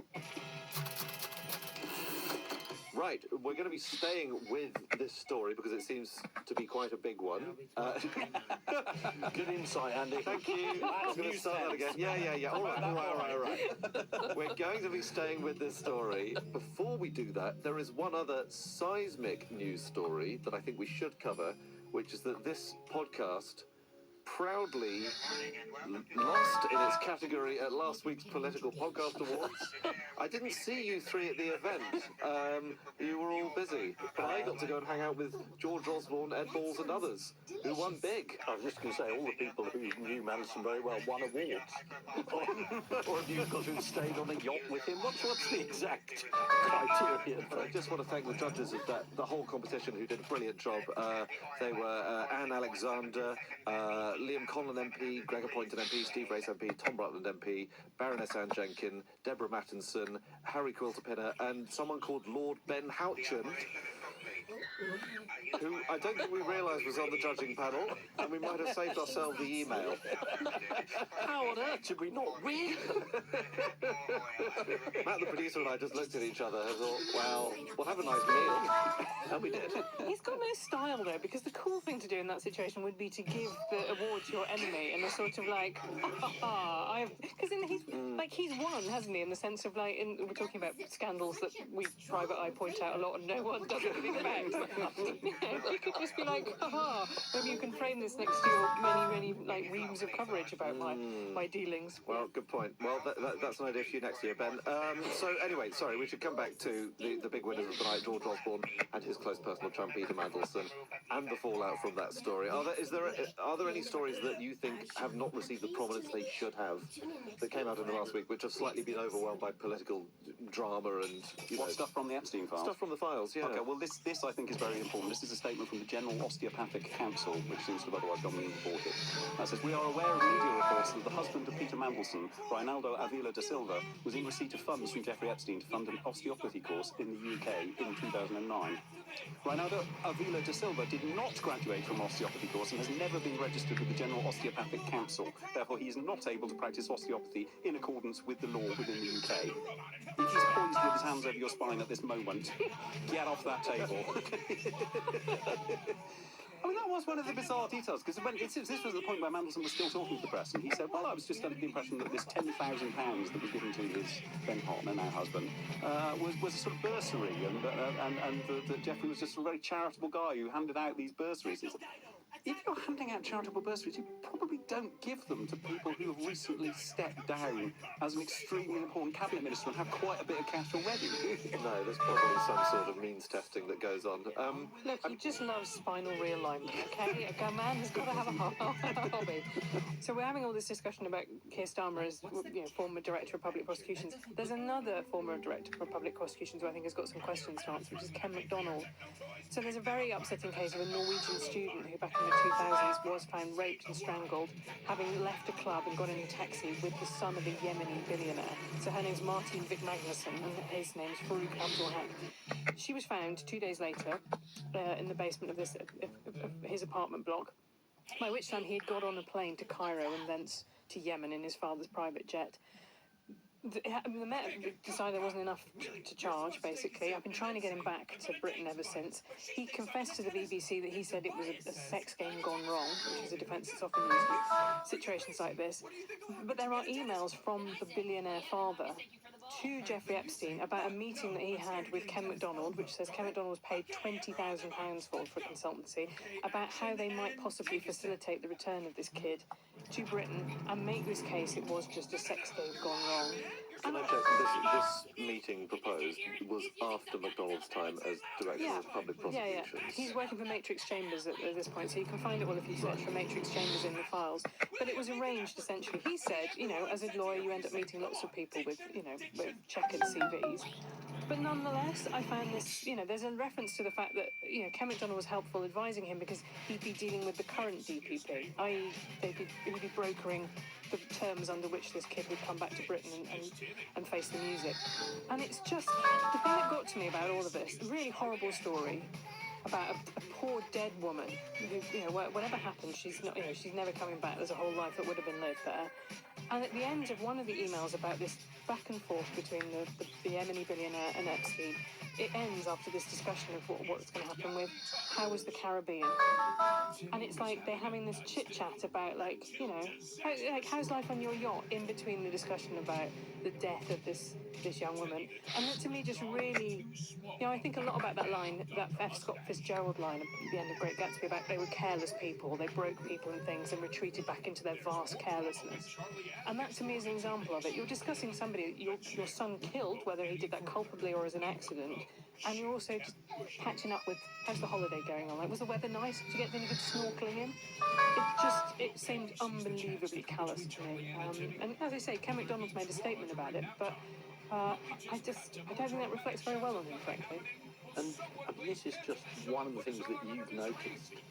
The amount of stories in the files that are buried underneath there, because we're just doing the politics and who's up and who's down. It is incredible how much there probably is yet to go in these millions of files. The thing that's interesting about these files, whether or not you're looking at criminal wrongdoing in all these cases, and obviously you're not in all of them, you are looking about here's a really grim insight into the way that this bit of the world works, essentially. Yes. Well, it's a claim that was made a lot by the MAGA movement, was that society was being run by elite paedophiles. It now doesn't look quite so absurd, unfortunately. I mean, they thought it was happening from the pizza parlour in Washington. That's where they went. Yes, but apart from that, they were on the money. Yeah. Can I also say, you just find out things that would have been really helpful to know a long time ago. So in a casual exchange of emails, we find out that Mrs. Lane Maxwell derived her enormous wealth from some secret trust funds left to her by her father. Oh, good. So the public money in Britain given, because he'd stolen all the money from the pensioners, our money given to bail them out, could easily have been paid by Ghislaine Maxwell out of these secret trust funds. They weren't secret to her friends in New York, and everybody is the poorer.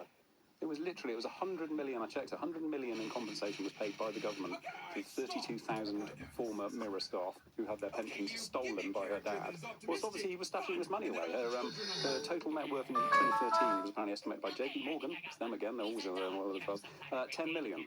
Yeah, so the idea was, I think, up until now, that was the attraction of Epstein for her, wasn't it? That he was funding her all the way, but no, turns out. Yes, and it was this poor, sad family, the two brothers of whom obviously took me to court for contempt of court during the process, and I have no beef about that. But for younger listeners to the podcast, Maxwell did sue Private Eye. Robert Maxwell sued us on the grounds that we said he was stealing from his own pension fund, and then he died. But not before he'd stashed enough away for her not to have to live with the world's most famous paedophile. I mean, it is completely... Just as a note for Peter Mandelson, if you're listening, that's how you declare interest. Yeah, that's how you say what you... There is an online phrase that punish the villains is actually quite a good electoral mantra. You know, it's quite a powerful saying. So should we punish the villains? It's a good idea. You know, it doesn't seem to be... Dominic Cummings' mantra was fund the NHS, hang the pedos. Right. Which also, actually, probably in this case, would be extremely popular with people. One of the things that's interesting about the opposition parties, though, is I think they're quite keen to have the focus stay on Mandelson, because then it's just purely a Labour scandal. And I'm not sure it is purely a Labour scandal. So there's an appearance by the Reform Treasurer Nick Candy, because they're not in the files. Yes, there is. I mean, again, one of these casual references that turned up in the files, and Nick Candy says that he and his brother bought this building. Not just any building, we should say. Is this One Hyde Park? This is indeed One Hyde Park, but that was the subject of an appearance in court by Nick Candy, in which he said he didn't buy it with his brother. His brother bought it. And it was wrong to say that he bought it, because he just provided various services, which is a bit awkward. He was an interior decorator, wasn't he? Yeah, and that had great implications for the tax that they paid or didn't pay. It did. And, I mean, who's to know? Is this email in the Epstein files right, or is what he said in court under oath right? I mean, don't look at me. I have no eye for these things. I do think there's a bit of a principle in political life that when Nigel Farage is even slightly quiet for half an hour, you should look extremely carefully at what he's being quiet about, because he has been, he has made a fair few points about this, but he has kept a little bit quiet because his chief money man is is now involved in this too. Yeah, I mean, very relatively tangentially, but I think the other thing from his point of view is that Donald Trump doesn't like a lot of focus on this, and he's very keen to preserve that relationship. Why should that be? Who could possibly say? The author of the quote in New York Magazine, Jeffrey likes a lot of women and he likes them on the young side. Another person who simply didn't know what was going on. No idea, Just absolutely no no idea at all. Oh, I feel ill. I feel iller than a lot of the correspondents who wrote into the letters page of the Eye this week saying that cover made me feel sick to my stomach. You redacted the wrong bit when you covered up Nitty's face.